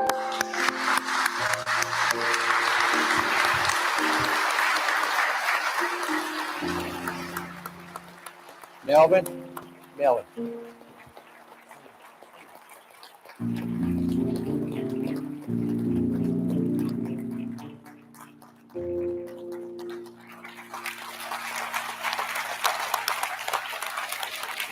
Y'all didn't expect this. Sorry about that. I just thought it up. Love you guys. Love you guys. Thank you. Thank you. Thank you. Thank you. Thank you. Thank you.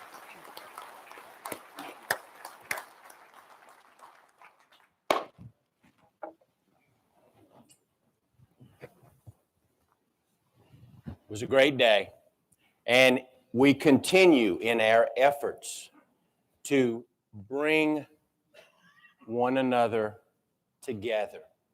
These four Supreme Councils of the United States of America. To that end, we met for the second annual summit of the four Sovereign Grand Commanders of the United States of America a few weeks ago. And one of the ideas was that we wanted our members to assimilate and to join in our various ceremonies and presentations and sessions. So among us today, seated throughout the audience, are approximately 60, I think, members of both the Prince Hall Northern jurisdiction and the Prince Hall Southern jurisdiction. And you can tell them because they have a little ribbon on the bottom of their name badge. They're the only ones that have this. It says special guest of the SGC. Would they please rise? My brethren from Prince Hall, who I have invited, would you please rise?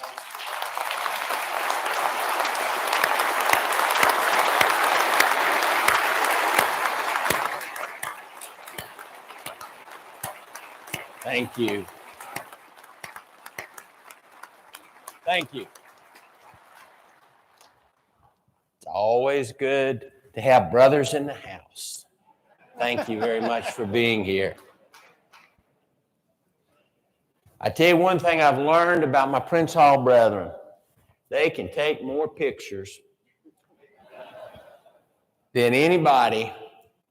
God bless you. I got in several of them, and I'm going to get in several more after we get out of here today, I promise you. Good to see you here with us. You know, we have a very special facility that we work with. There's been a lot going on in that old building, and I would like at this time for you to learn a little bit from our House of the Temple Committee. Hello, I'm Frank Baker, SGIG in Utah, and chairman of the House of the Temple Committee. Our committee monitors the operation and maintenance of the building and grounds of the Supreme Council. In 2009, the council approved a comprehensive renovation, then budgeted at $79 million. The authorization was to proceed only as funds were available.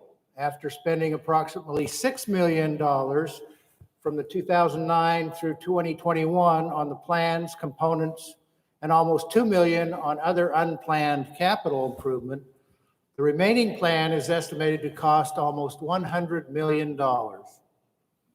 At the request of the Grand Commander, the Grand Executive Director, and the committee have undertaken a major effort to rethink the original renovation plan, given changes in available technology and based on a strategic assessment of our operational plans.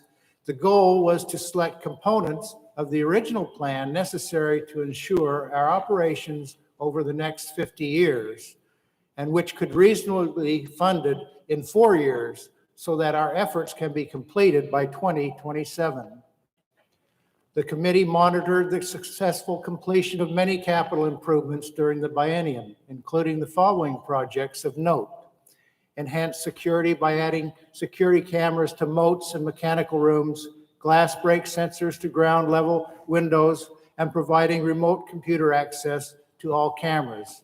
Using the most cost-effective and innovative installation processes available, saving $150,000 of the initial estimate, replaced the 46-year-old cooling tower, which failed in 2021. We replaced all flat roof areas and 47-year-old rooftop ducting with new high-efficiency ducting, funded by generous gifts from the valleys of Kitkansuku and Tokyo in the Orient of Japan and Korea. We replaced water and fire main valves to comply with the District of Columbia mandates. Most significantly, we replaced 47-year-old heating and ventilation equipment in the atrium and banquet room with high-efficiency HVA systems to provide air conditioning in those spaces for the first time in the building's history. This was completed at a cost of less than $1 million, which was significantly less than the initial estimates.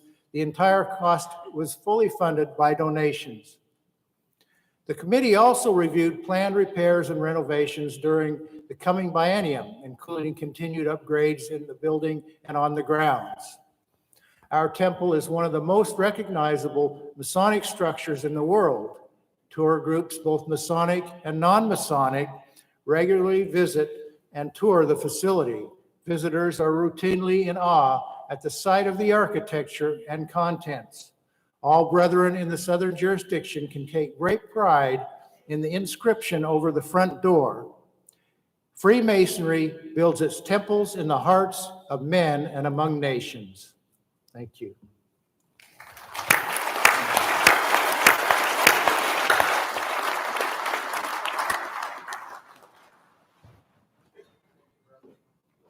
Frank, we do have a beautiful facility. You can check at the registration desk or in your materials for times that tours will be available throughout the rest of our next few days together. Please enjoy that beautiful facility. We just yesterday dedicated and officially opened the Family of Freemasonry exhibit. That's one of several new exhibits since the last time y'all been in town with us. I encourage you to go there to see how we have tried in that particular exhibit to show our relationship with the broader Masonic family. Also, you will see, since you were last in town, several changes in other rooms as well. And you will enjoy, even if you're wearing a hot robe like this, the fact that each of the spaces below the temple room for the first time in the history of our building are air conditioned.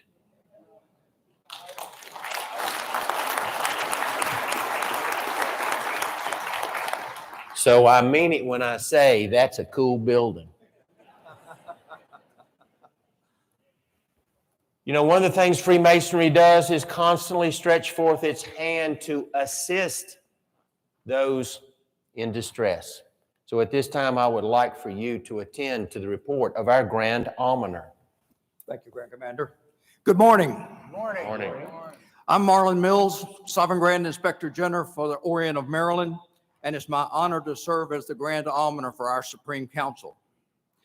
This biennium has been a time in which members of the Southern jurisdiction were in some way impacted by the lingering COVID virus, horrific tornadoes, flooding, and fires, as well as a drastic downturn in our economy. Yet our members and their families stayed the course, and they have remembered those who were impacted the most. We can all be proud of the fact that we helped people and we made their lives better. The Orient of Kentucky is a perfect example. In December of 2021, just before Christmas, a long and violent tornado moved across the western Kentucky, leaving behind catastrophic damage. Less than 6 months later, in April of 2022, another devastating tornado took part and it was an F5 tornado that devastated the state of Kentucky. Then, making matters even worse for the folks of Kentucky, flash flooding from heavy rains in July washed away many homes and the possessions of those already suffering. Our Grand Commander reached out to the Grand Master of Kentucky to offer assistance possible. Grand Commander Cole was very happy and amazed to hear that the support and donations that had come in from tornado relief were tremendous. And in fact, those gifts were so generous that funds were available to assist the flooding victims. Regardless of the economic times, our members and other Americans have reached out to assist those in need. Almoners across our southern jurisdiction are to be especially commended because their swift and generous responses enabled us to more than meet the needs of these combined disasters. The valleys have done an excellent job, especially considering the number of disasters, our declining membership, and challenging economy. We stand ready to assist with any emergency now or in the future. Even today, as we sit in this beautiful hall, our Grand Commander Cole has set forth in motion an emergency relief effort between both the northern and southern jurisdiction for those in Hawaii who have lost everything due to the massive fire and destruction. Our Chief Financial Officer, Brother George Franchi, 33rd degree, reports that the Grand Almoner's Fund for this jurisdiction is financially sound and available for such emergencies. We hope that by sharing these successes today, we can encourage our Valley's almoners to also report their successes on a regular basis to their members. Our members donate their hard-earned money to our almoner funds, and they appreciate learning how we help so many people. I close by commending and thanking everyone who has assisted in this great and generous effort. Your generosity has helped your neighbor and your brother. And I personally thank all y'all. Thank you, Grand Commander. Thank you.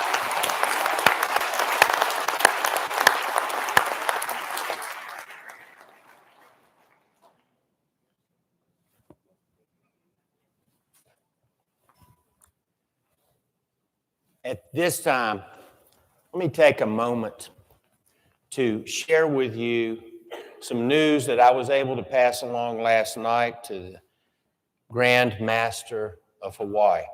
A few days ago, when news hit of what had happened on the island, I was immediately contacted. Before I could even reach out to him, I was immediately contacted by my good friend, the Grand Commander of the Northern Masonic Jurisdiction.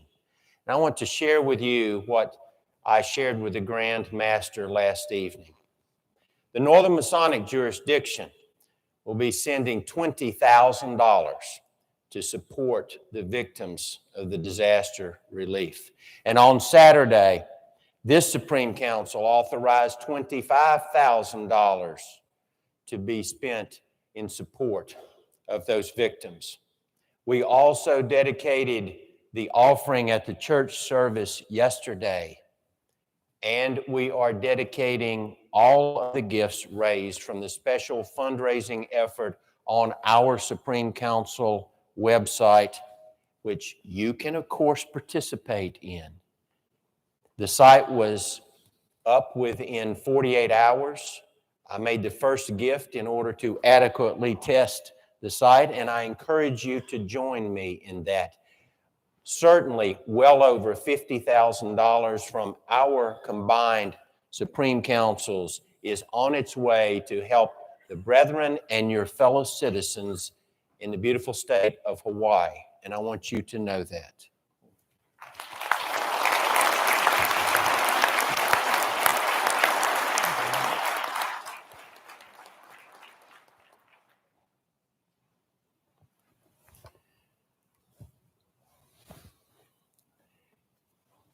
You know, with so many degrees, it becomes very important that we manage and support the proper practice of our ritual effort and the ceremonies included in the various Scottish Rite traditions. So with that, I ask that you attend to the Ritual and Ceremonies Committee.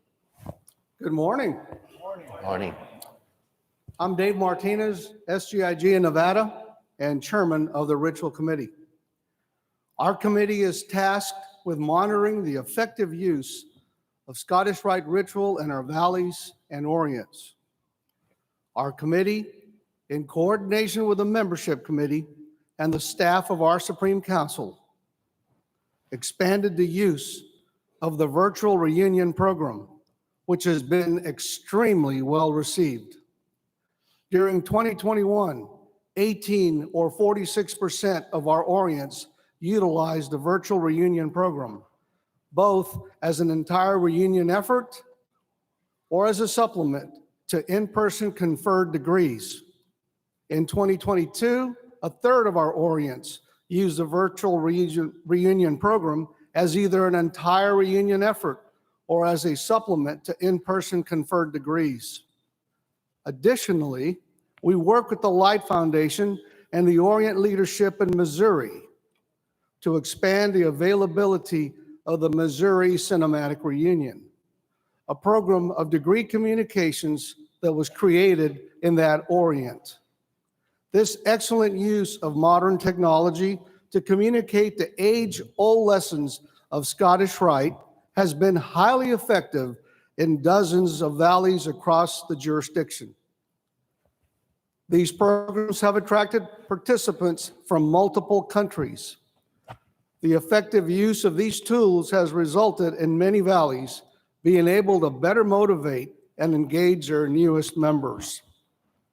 Very special thanks to the Scottish Rite Missouri, the Light Foundation of Missouri, and illustrious Robert W. Cockerham, SGIG in Missouri, for this success.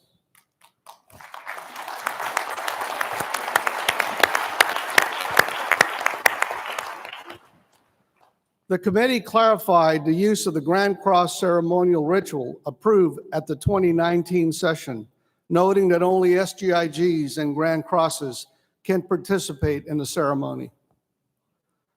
The committee approved a short and a long version of the KCCH investiture and 33rd degree to be used only by SGIGs and deputies in special circumstances.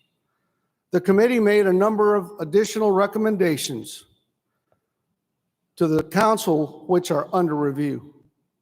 In assessing our ongoing efforts in the coming biennium, we will encourage the use of the virtual reunion and cinematic programs as complementary tools to assist our valleys in bringing in new members.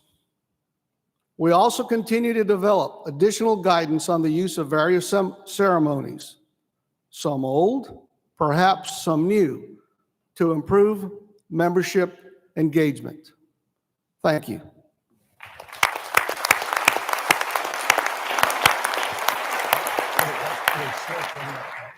Thank you, Dave. And now we want to post some information to you in the upcoming video that hopefully will be of interest as you look forward into the coming biennium. In a world driven by change, leadership has never been more crucial. It's the catalyst for progress, the driving force behind innovation. In the Scottish Rite of Freemasonry, leadership is about empowering others, fostering growth, and creating a legacy that stands the test of time. Are you a part of the next generation of Scottish Rite leaders?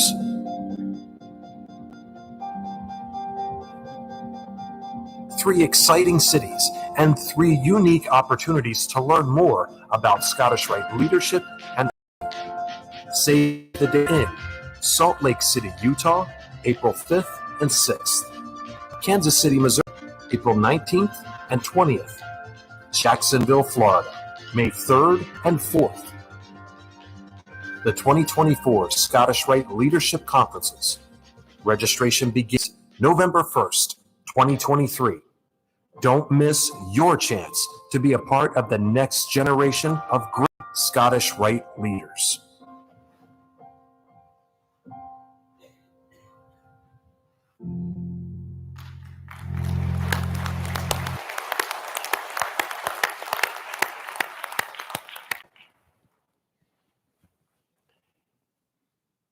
Next, we want to recognize one among us who will, in the coming biennium, will be retiring because of reaching the particular age of retirement. I won't share that age with you, but it's a lot younger than you might think.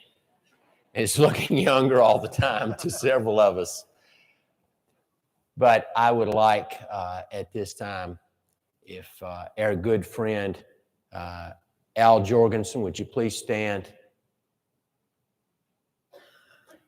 Illustrious Alvin W. Jorgensen, 33rd degree SGIG in Washington, who has served this council in so many capacities and so well, with such wisdom and wise counsel, with such kind and motivated support, with a heart filled of Freemasonry.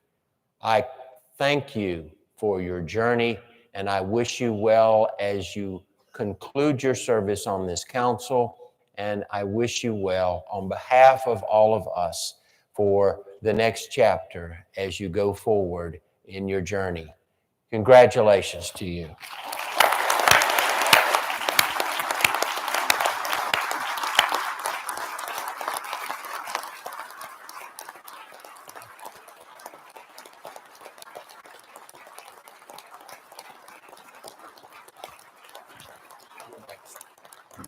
Go ahead.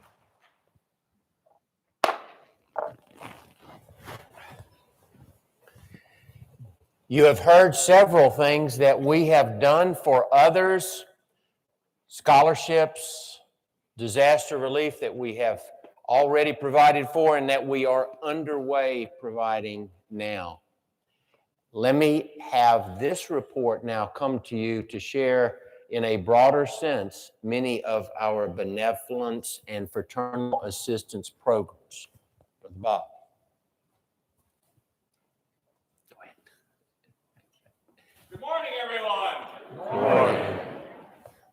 It's always better to give than to receive, right? We learn that early in life. We learn that as children. We learn it especially in Freemasonry. Would you agree? Yeah. Well, we have a wonderful gift here, a beautiful gift. And it's so fun to give.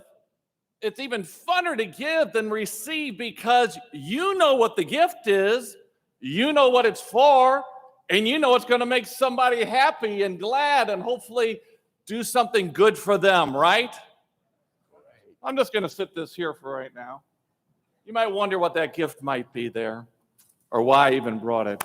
I know our Grand Commander is probably wondering, why did Bob bring this? But nevertheless, I am Bob Cockerham, Sovereign Grand Inspector General in Missouri and Chairman of the Benevolent and Fraternal Assistance Committee.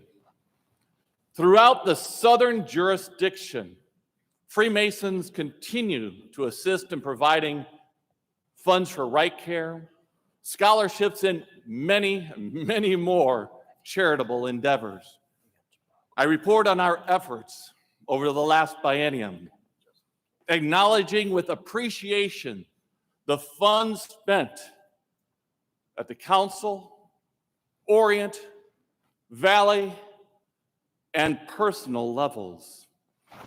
Our outstanding scholarship effort would be reported separately and has been brought to you today, as well as the work of the Grand Almoner. Those reports continue on and on. Our Rite care programs help children communicate better. During the last biennium, more than $58 million was spent providing life-changing service. Thousands of lives have been positively impacted.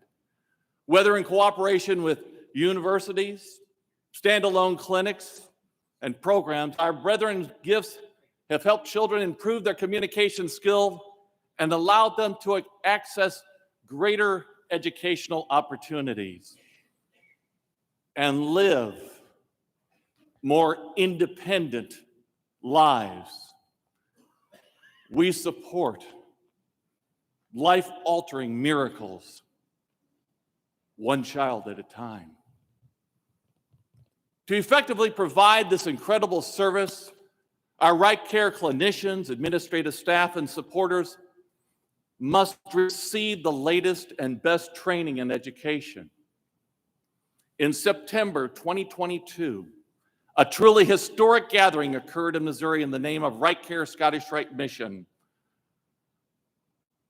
Scottish Rite leaders from both the southern and northern jurisdictions joined clinical professionals from Rite Care facilities and dyslexia centers all over the country and help with our Grand Commander here in the north and our Grand Commander in the south. This was for professional continuing education, leadership development, programming, and shared missions to help children communicate. The conference covered 29 educational sessions given by 32 speakers representing 24 organizations in a day and a half. It was swift but sure. Conference professionals, they continued educating, and the conference was awarded by 2 national prominent entities, the American Speech Language Hearing Association and the Academy Language Therapy Association. Dr. Tommy Robinson from right here, he's with the Children's National Health in Washington, D.C. He presented an informative keynote address that encapsulated just incredible. It was just powerful. Leadership lessons espoused in his program, Hamilton, the Revolution. The final presentation was a conference. It was in the style of a town hall conference, and it was called Vision for a National Children's Charity, led by the Grand Master of Missouri, Ty Treutler, 32nd degree, Knight Commander of the Court of Honor, our Sovereign Grand Commander, 33rd degree, Grand Treasurer General of the Northern Masonic Jurisdiction, an incredible individual. It was just a blessing to have him with us. Walt Wheeler, our great brother, Walt Wheeler, 33rd degree. This provided a new paradigm for a shared national Scottish Rite philanthropic effort for children related to charitable activities. In addition to these efforts across the southern jurisdiction, our members have contributed to a host of other charitable efforts at every level, every place, point, and time, unbelievably, to the tune of more than $812 million. Yes, right? That's a good thing. A sampling of these includes shoes to low-income children, medical equipment to shut-ins, assistance to orphanages, supplies for needy school children, and in the Orient of Texas, incredibly, our brethren operate the finest children's hospitals in the nation. Thank you to Texas. Go Texas. We commend them all for their state-of-the-art hospital and the facility that treats sports-related injuries. We must not forget, however, that our fraternity expects us to go beyond the doors of our valleys and be willing to assist. May all Scottish Rite Masons be proud of the assistance we have provided to our brethren, to the children, and to others in need. So important. We should always be willing to contribute to the relief of others as liberally as we can. In the last biennium, the total philanthropic efforts associated with the southern jurisdiction of the Scottish Rite of the United States of America approached nearly $900 million. Give yourselves a hand.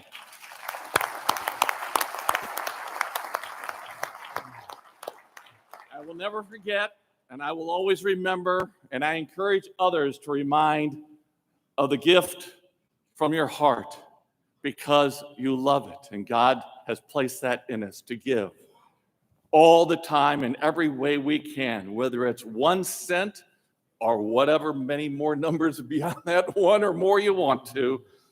But I recall one gift given many years ago and always sat there and reminded me of the love of my parents. And I always remember my dad, who was a Scottish Rite Mason. He didn't put his hat away in his box. He always left it out. And anybody that came to the home, they always wondered, what is that? And we didn't grow up with much other than complete love. And now and then, a teddy bear with a little Scottish Rite hat on it.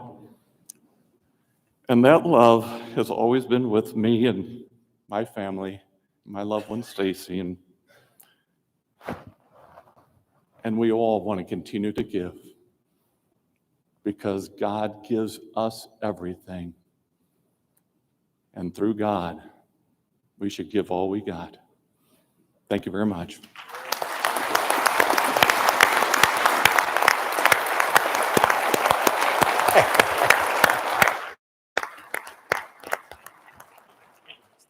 Thank you very much. We have another marvelous effort with a video. I think you are going to enjoy this because you were a part of it.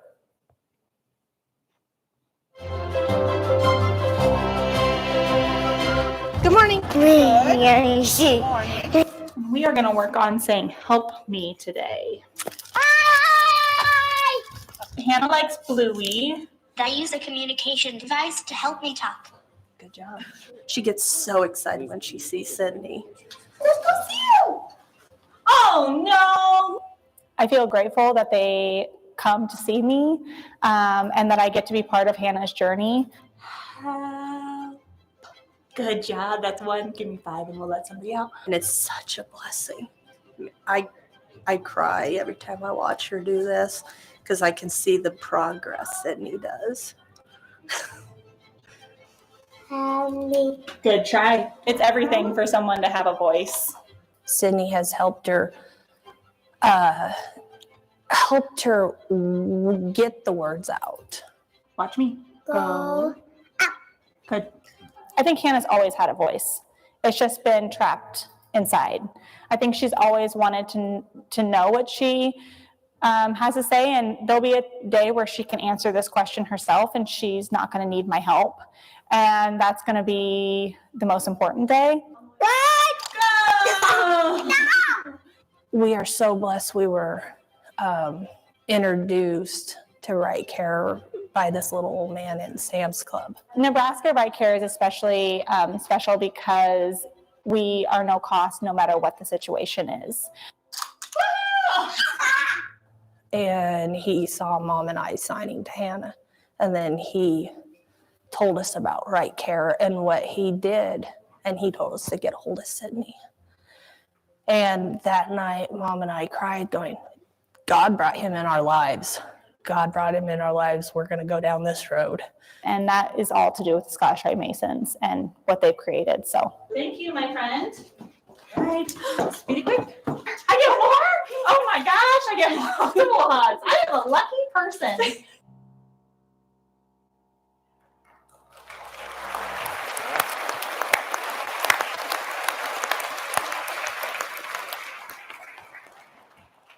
We're all part of that. We're all part of that little girl, her mom. We're all part of it. You know, we have one of the premier Masonic research organizations in the history of the world that was born here in the southern jurisdiction. Of course, Scottish Rite started in the South too.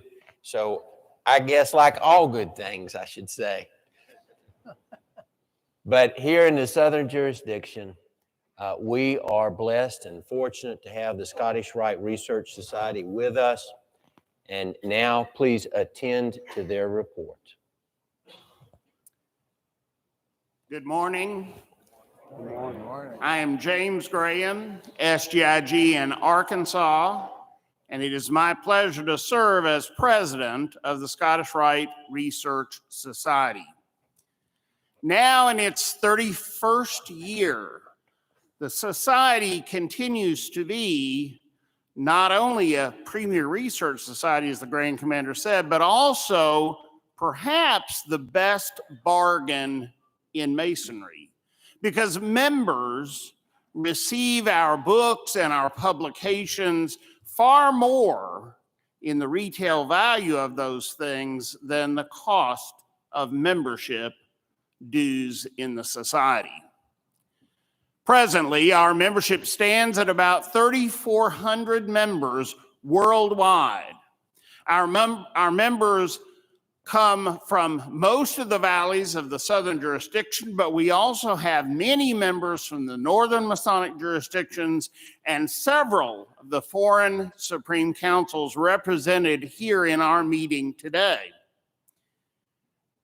As society members, we are dedicated to Masonic research, and our efforts since our founding have in many ways redefined the standards of Masonic scholarship. We believe strongly that by studying our past, we will more effectively illuminate our future. Since our last biennial session, the Research Society has printed and distributed to our members 2 volumes of our flagship publication, Herodom, as well as 2 bonus books.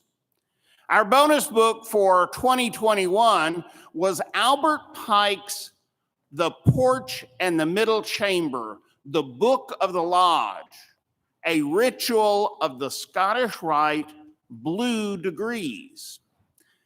This 886-page volume includes an introduction by illustrious Arturo Hoyas, 33rd degree Grand Cross, covering the history surrounding this somewhat controversial work. It includes numerous illustrations, 4 appendices, and an index to the book. We also produced for our members a facsimile edition of the work by illustrious brother Charles Lobinger, 33rd degree Grand Cross. The book is entitled The Ancient and Accepted Scottish Rite of Freemasonry. This book, originally prepared and printed in 1932 at the request of Grand Commander Cowles, is a prehistory of the Scottish Rite and the formation of what became our Scottish Rite today. Both of these books, along with volumes 29 and 30 of Herodom, provide a wealth of history and education and enlightenment for the members of the society. In addition, we're leveraging the use of technology to fulfill our mission. On October 14th of this year, we will host the 2nd annual online Scottish Rite Research Society Symposium. The symposium will be live streamed and members will be able to join us. We will have further information on our website and our Facebook page, etc., in the coming days. Anyone who is interested in deepening his or her understanding of Freemasonry or the Scottish Rite would benefit from society membership. One need not be a member of the Scottish Rite or even to be a Mason to join the Scottish Rite Research Society. Memberships, including life memberships, are available by visiting our membership page on the website, which is accessible through the Supreme Council's main website. Grand Commander, that concludes the report.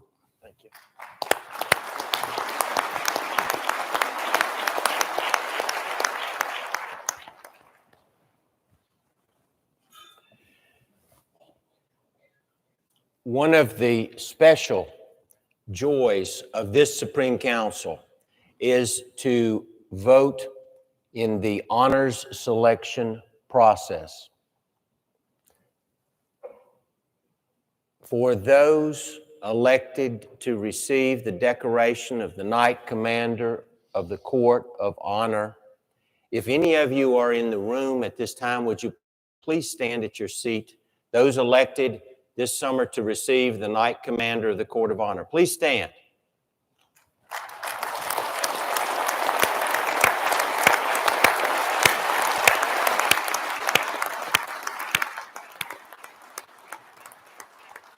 Thank you.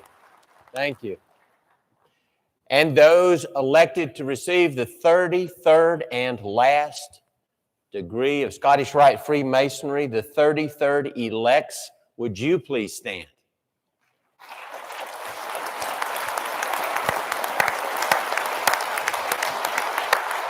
Oh, wow.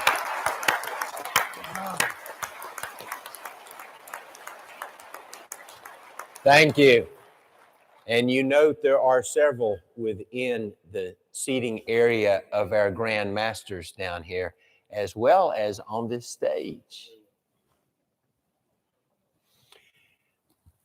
Tomorrow evening, I have renamed our banquet to be the Honors Banquet.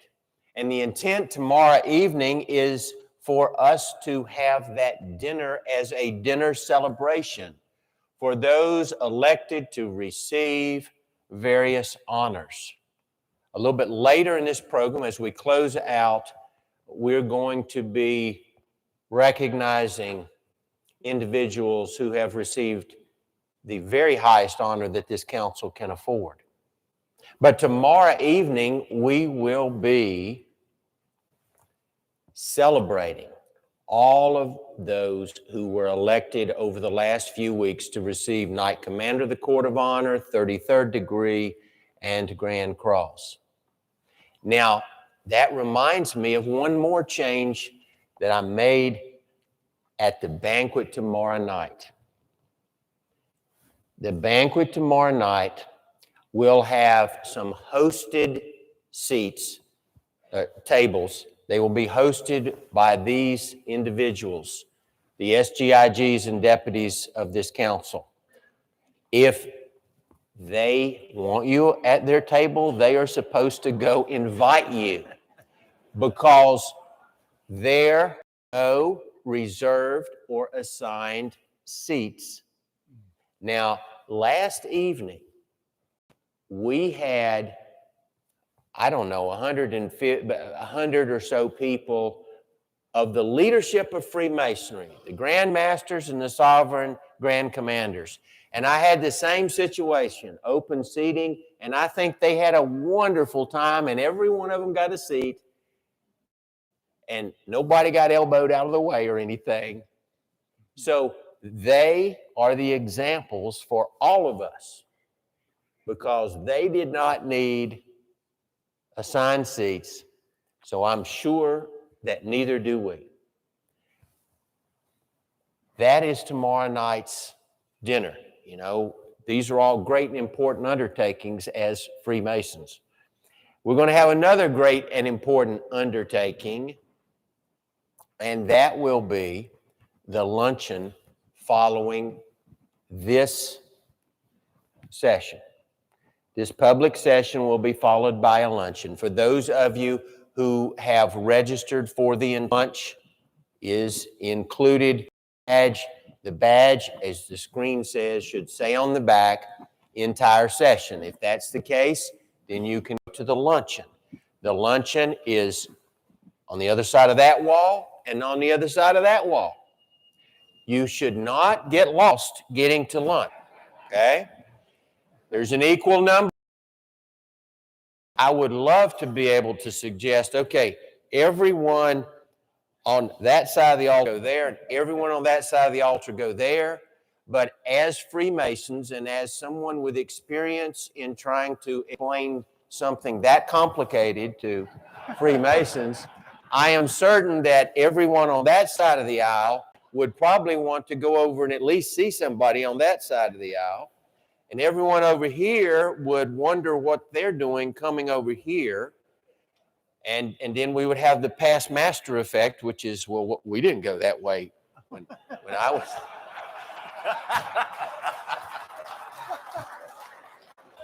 So it's open seating. Seating. That doesn't mean it's open season, okay? Let's just remember that. We're all brothers here. Thank you for attention to that notice. At this time, I would like to announce the officers. I would first ask all those elected as officers of the Supreme Council to stand. And then I would ask all those who have been appointed by the new Sovereign Grand Commander to please stand. Or I should have said the re-elected Sovereign Grand Commander. Sorry about that. You have here your officers that have been elected and appointed. Information, of course, is on the screen. But this group stands ready to serve this council and this jurisdiction. Thank you.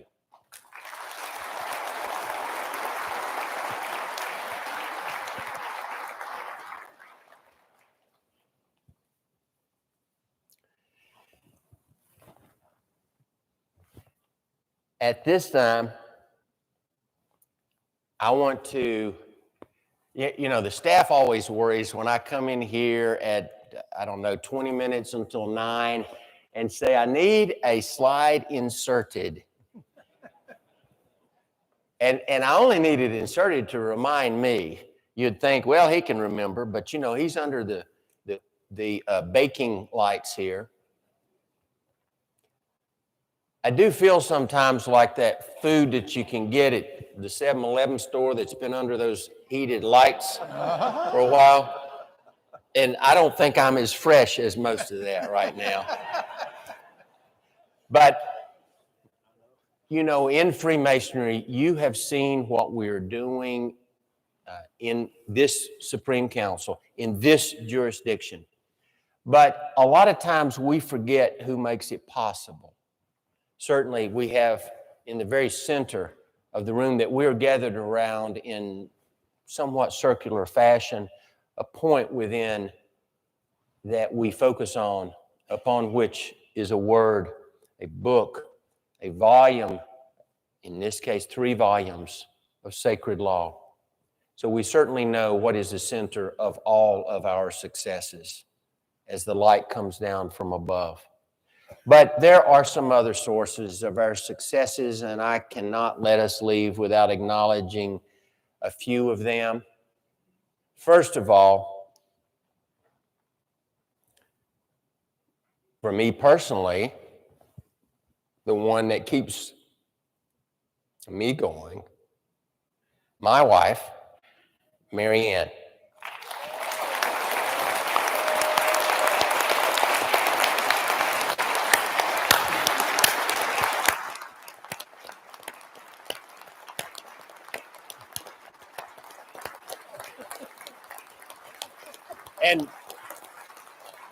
And while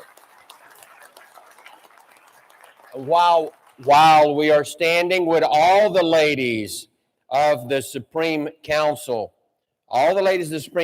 please rise. We also add that to you as well. None of us out here could do this without you. Thank you.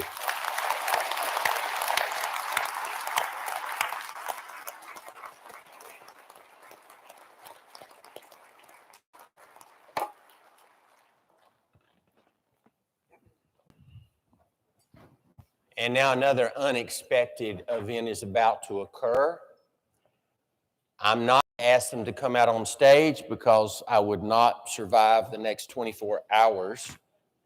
But I am going to ask our staff. We've got a couple hiding behind the curtain. No, you step out. Hiding behind the curtain. I just want people to step out. I want people in the back that are our staff members. I want you to raise your hand and wave. Anywhere in here. Oh, get out. Come on. Just step out. Step out from behind the curtain. Okay? And in the back, we appreciate that. We very much appreciate that. And at this time, I would like for those who are wearing the volunteer name badges just to wave your arm where you are.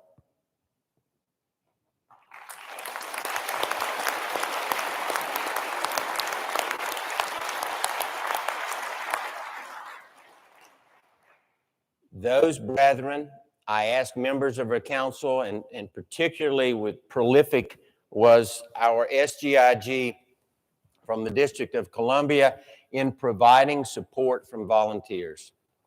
It really makes a difference.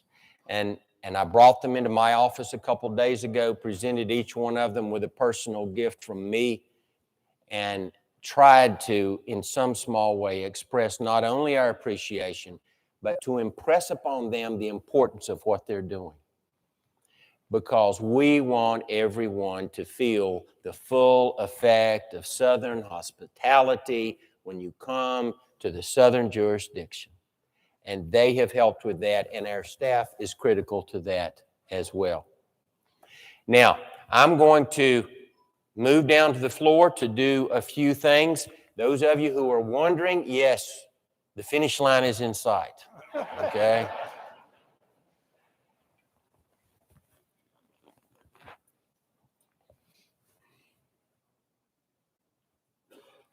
Y'all have been so good on this. This is just perfect. Thank you. Okay.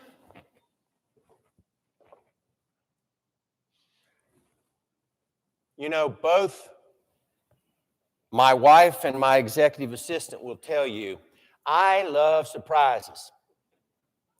I really do. And I get downright grumpy when surprises don't work out that the person's surprised. But I have to tell you, I think that if you have been to session more than once, you have probably had an impact in your life that has reached beyond the typical Masonic experience. I would like for you to think how many of you, and I want a show of hands, how many of you know that you have really enjoyed one of our services at the Church of St. John? Just raise your hand. I want you to look at all that. Look at all that. You enjoyed it yesterday. Okay, raise your hand. I want to see those hands. Because God's servant, who has been doing that for almost 40 years,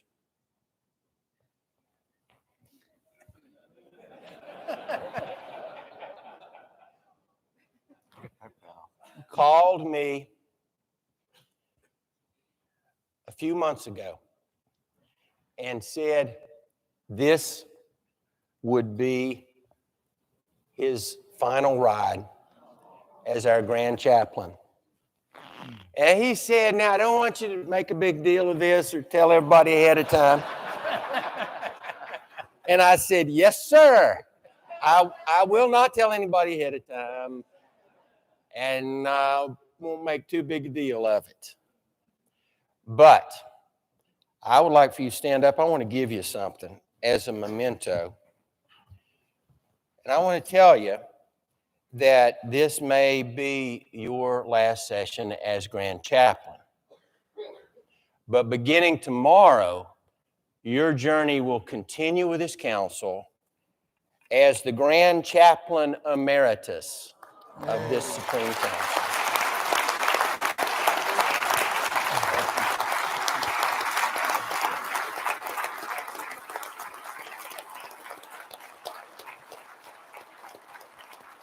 I'm going to set this right here. Love you, I love you too. Thank you. It's wonderful.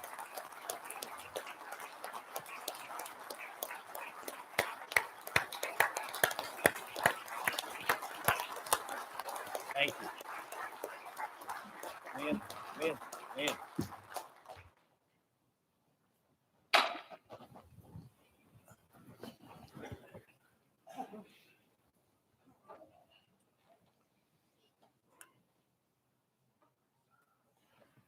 At this time, it gives me great pleasure on behalf of the Supreme Council to announce the approval Saturday of 4 charters. At this time, I would like Brother Grand Master of Ceremonies, you will assist me in presenting the representatives of these 4 bodies to receive their charter. I would ask for the applicable SGIG or deputy to please come forward and get next to your leader here, and we will proceed with this charter presentation.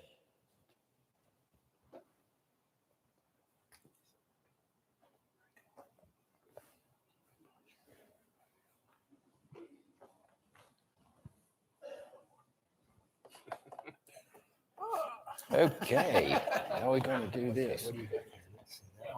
Northern, that works.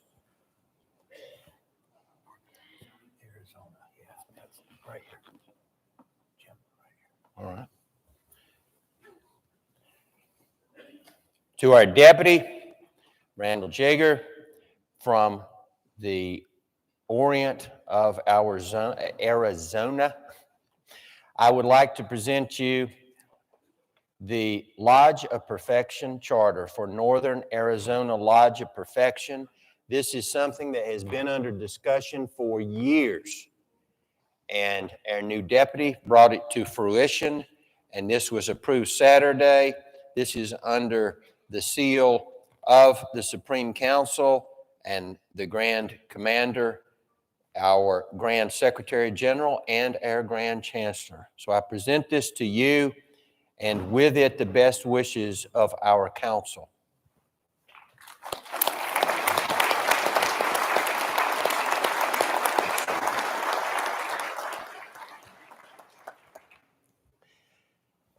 And to our SGIG in California, this is the Northern California Lodge of Perfection. The final charter was approved Saturday. As I noted to the council, they are historic in the fact that they are the valley that operated longest under a letters temporary that was originally issued in 2005. So they have done extraordinarily well under a letters temporary, but now they have their charter, and I present this to you, and we'll do this, and then somebody back there is taking pictures. All right. Congratulations. I wish you the very best.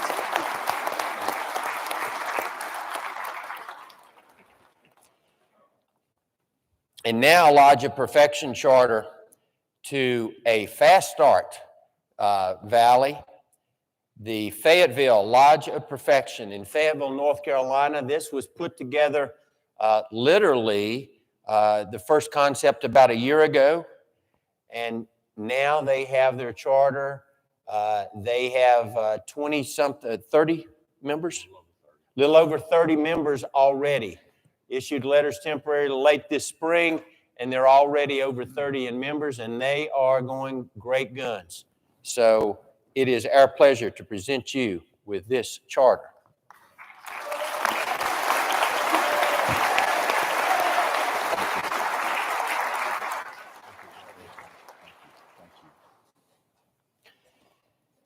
And now, Lodge of Perfection Charter, Charles County Lodge of Perfection. And this is a great pleasure. This is a very hardworking body in Scottish Rite because they're just always doing things. They're active, they're motivated, they're energized and engaged. And I thank you, sir. And on behalf of the Supreme Council, we present you with this charter. Congratulations. Thank you. You see before you the 4 newest. Please join me in congratulating them and wishing them well.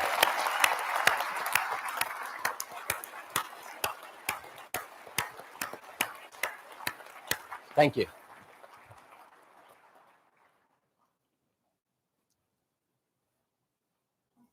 Excuse me.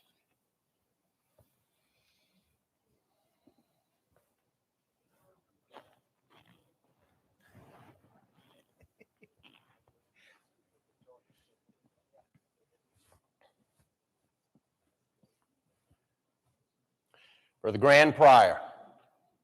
Please proceed to the podium and begin our Grand Cross ceremonies. I will ask Brother Grand Master of Ceremonies if you will present the recipients in the east. Recipients.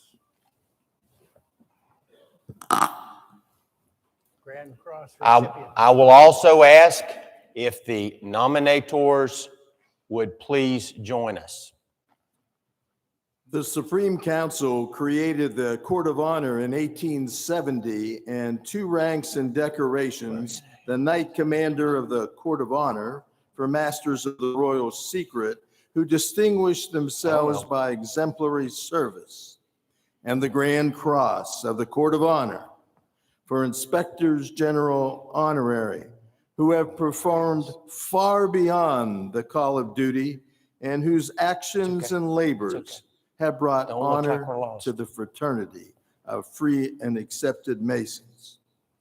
The Grand Cross of the Court of Honor, with which you are about to be invested, is the highest honor which this or any Supreme Council can bestow.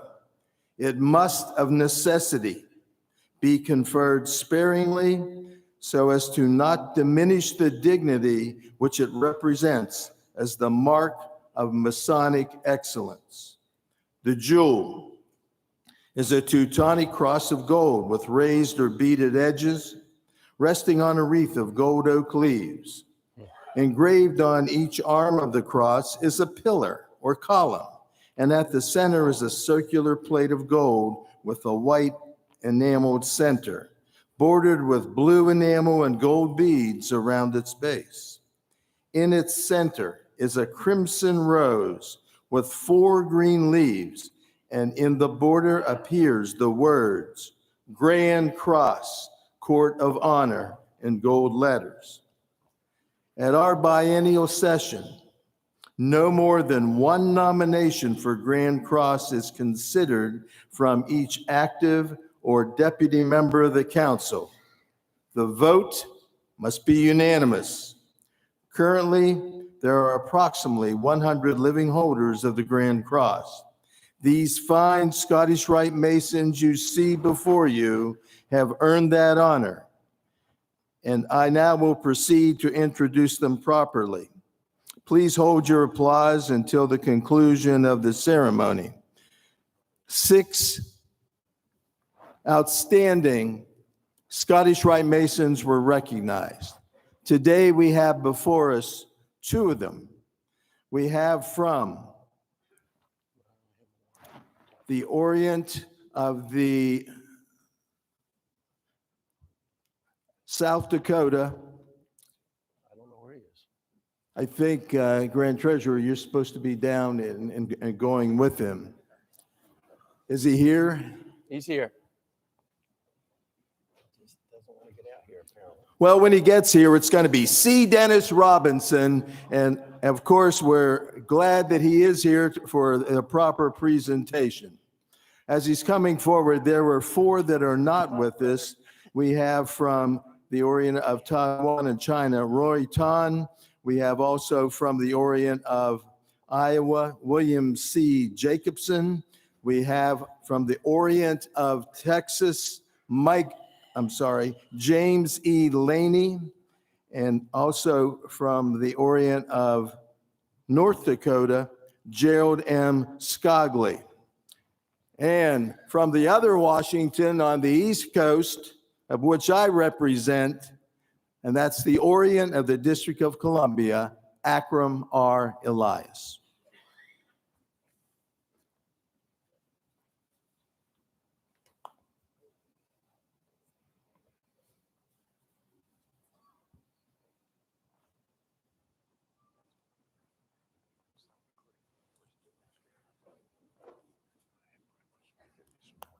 I'm going to give you that to keep, and I'm going to congratulate you on this great honor. This is the highest honor that we can bestow as a Supreme Council. And we're very proud and pleased that you could be with us today. We want you to know how much you mean to us as an example And we want to congratulate this, and I personally congratulate you on all you have done and all you mean to us. Thank you.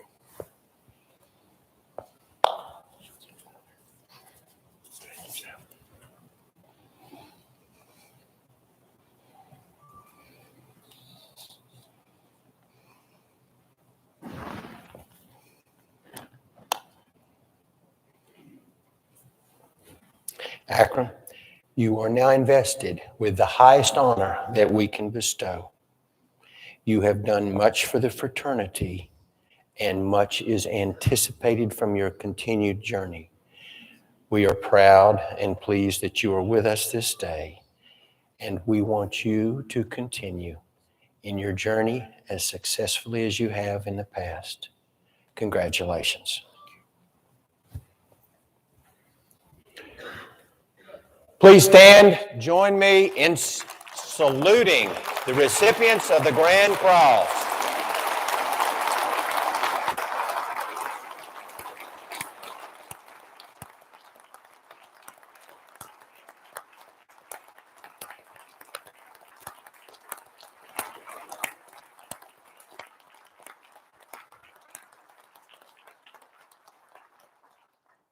This way.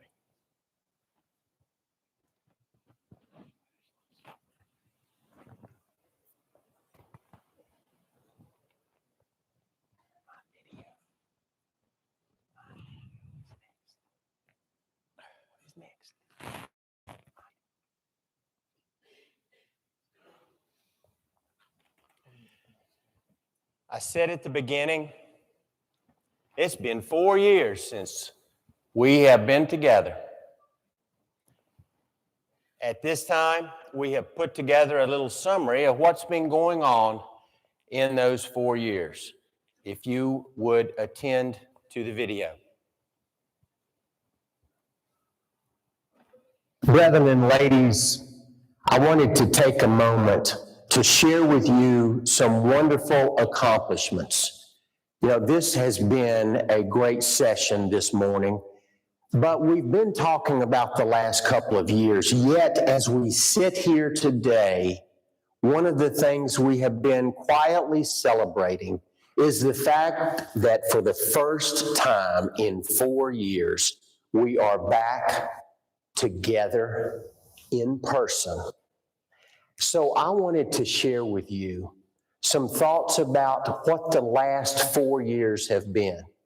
From 2019 until now, by working together, we have accomplished much.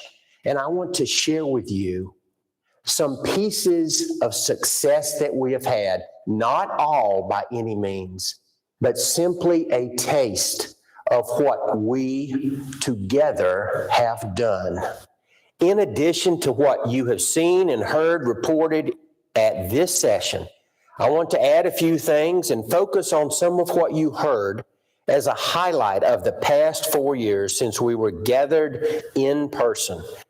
I recently sent a list of 183 accomplishments to the members of our council. I want to share with you now some highlights. Internally, here in Washington, we reduced our staff by 10% and restructured duties of almost every one of our staff positions. We reduced the council's annual expense budget.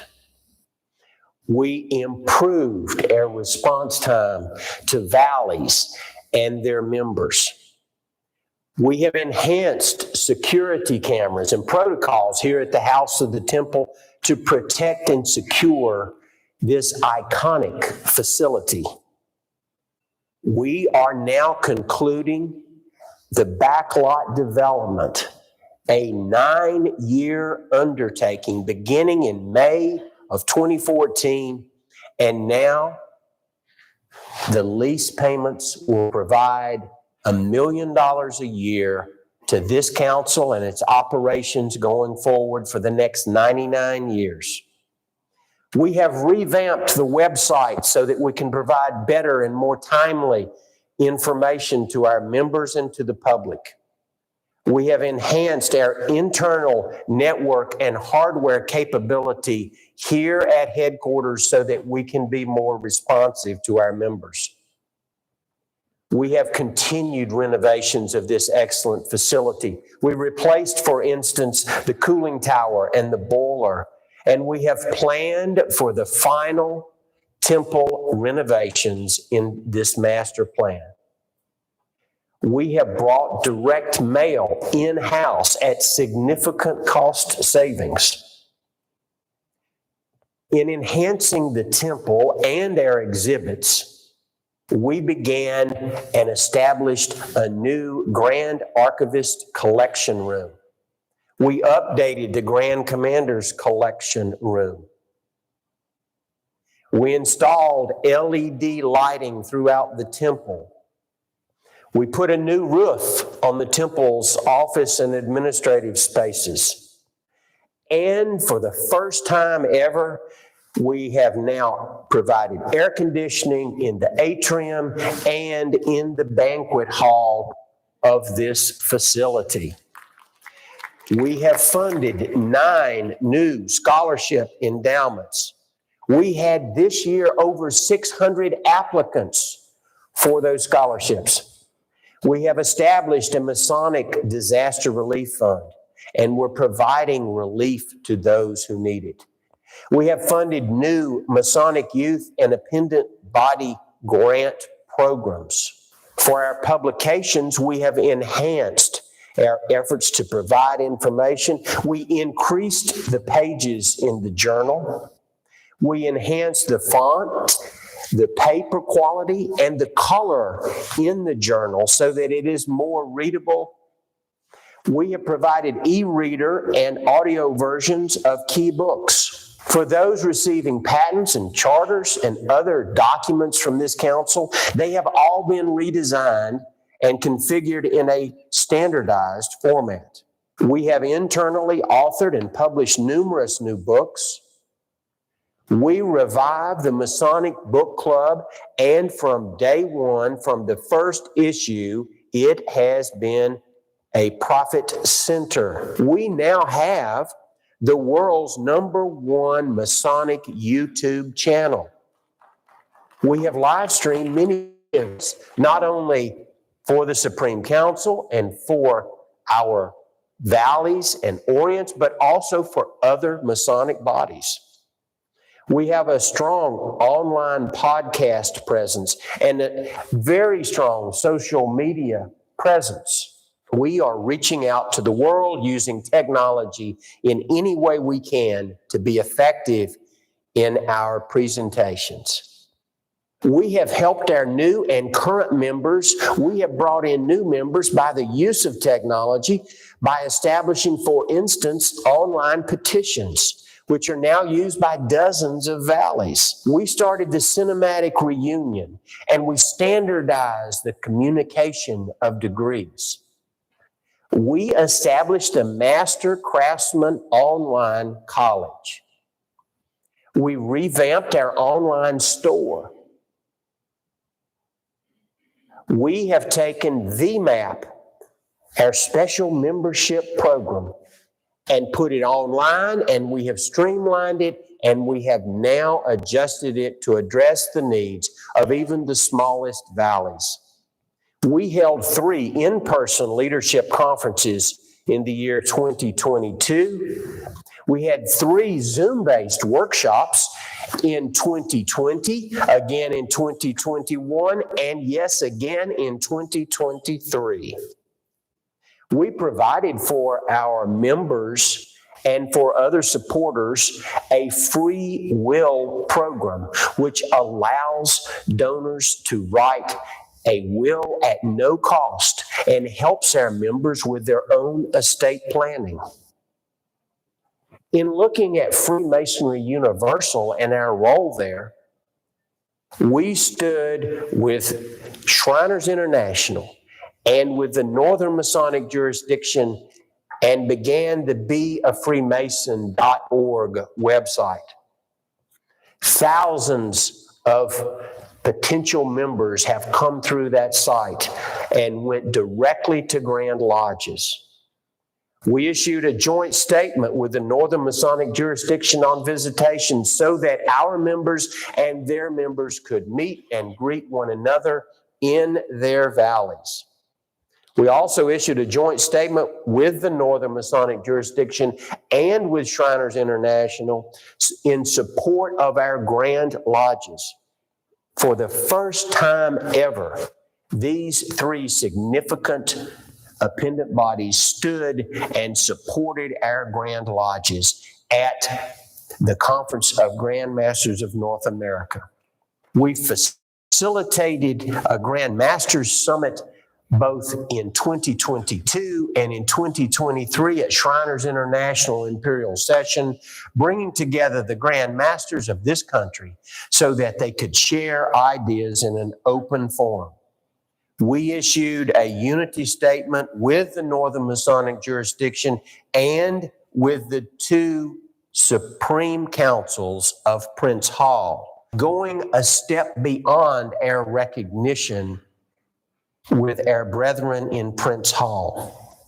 We celebrated the 300th anniversary of the adoption of the constitutions of Freemasonry and celebrated the fact that those constitutions, embedded within them, are principles which were used for the founding of not only the American government, but other governments of the world. I issue quarterly newsletters to the council. We have improved the membership dues process. We have updated the Valley Secretary manuals, and we have developed standardized annual reporting for this council so that we can better monitor what we are doing and so that we can better plan for the future. We have quarterly Zoom meetings with the Grand Commanders Fellows and with Valley officers in a separate Zoom, and in a separate Zoom, we meet quarterly as a council in an informal discussion. I held as Grand Commander multiple town hall meetings with members in their valleys, answering all questions that came and listening to all comments and suggestions. We have created Grand Commander videos to be used in the opening and welcoming of reunions and at special events for any valley that has requested such. These are just a few of the accomplishments that we have had in 4 years. I share those with you. I encourage you to talk to your SGIG or deputy to look at the full list of 183 accomplishments during the past 4 years.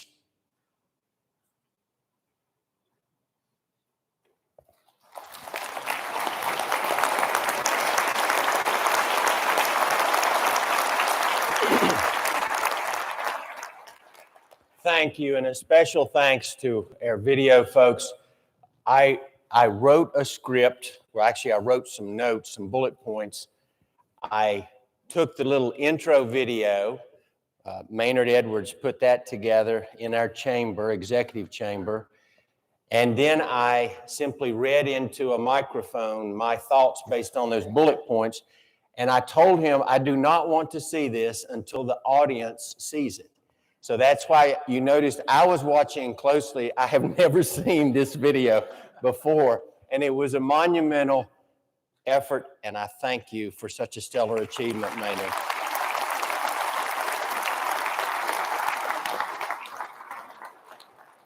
So, 183 achievements above and beyond the day-to-day operations of this council. Ask yourself if without those doors outside in the world, what organization could say that over the last 4 years? What organization has accomplished so many things in the last 4 years, particularly that period of time in our world. How did this happen? How is it that Freemasons can do so much even when the world around them is struggling to simply survive on some days? How is it we can accomplish this?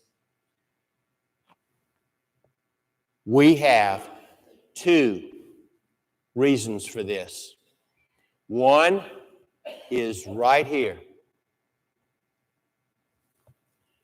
But the other, I want you to think about. This is the other reason. Because unlike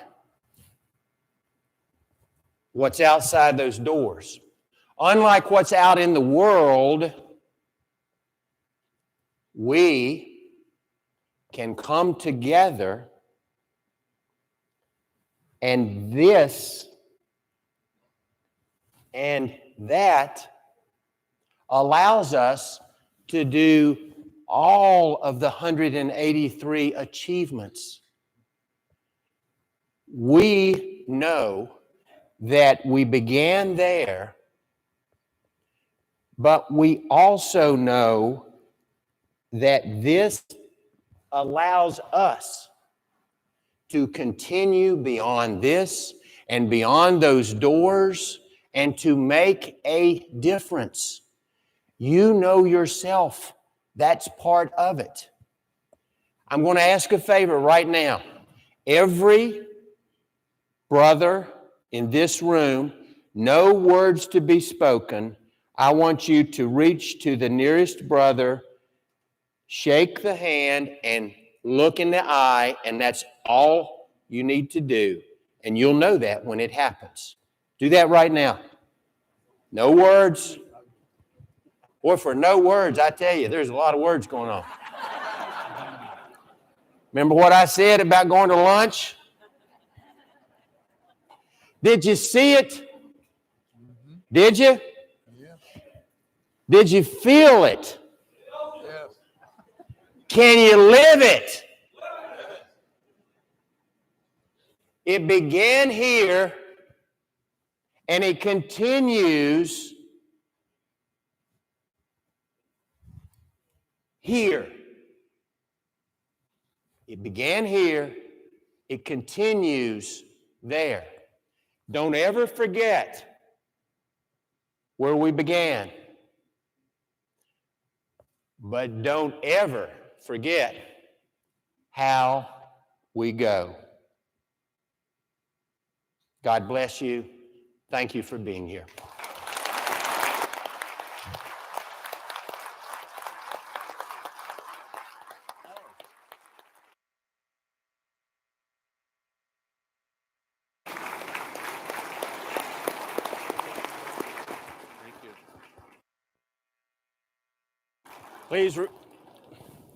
Please remain standing.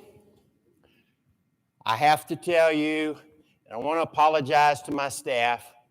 They were correct. They said I could not finish this entire session by 12:10, and I defer to their wisdom. I missed it by 4 minutes.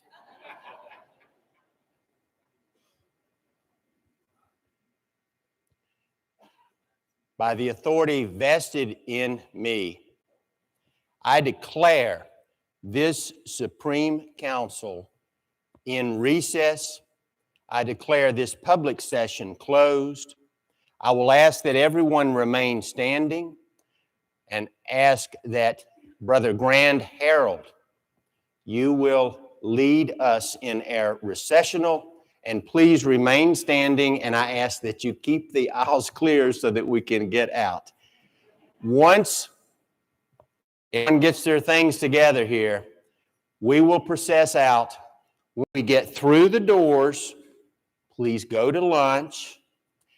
Anyone from any delegation who has a presentation, I will personally return to this room The presentations may be made in front of the altar before I go to lunch. So if you have a presentation, we will do it after everyone else leaves, and I will come back in here once everyone has gone to lunch in such a brotherly manner.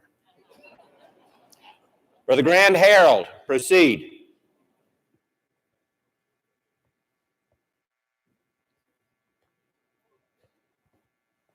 Come with me, brother.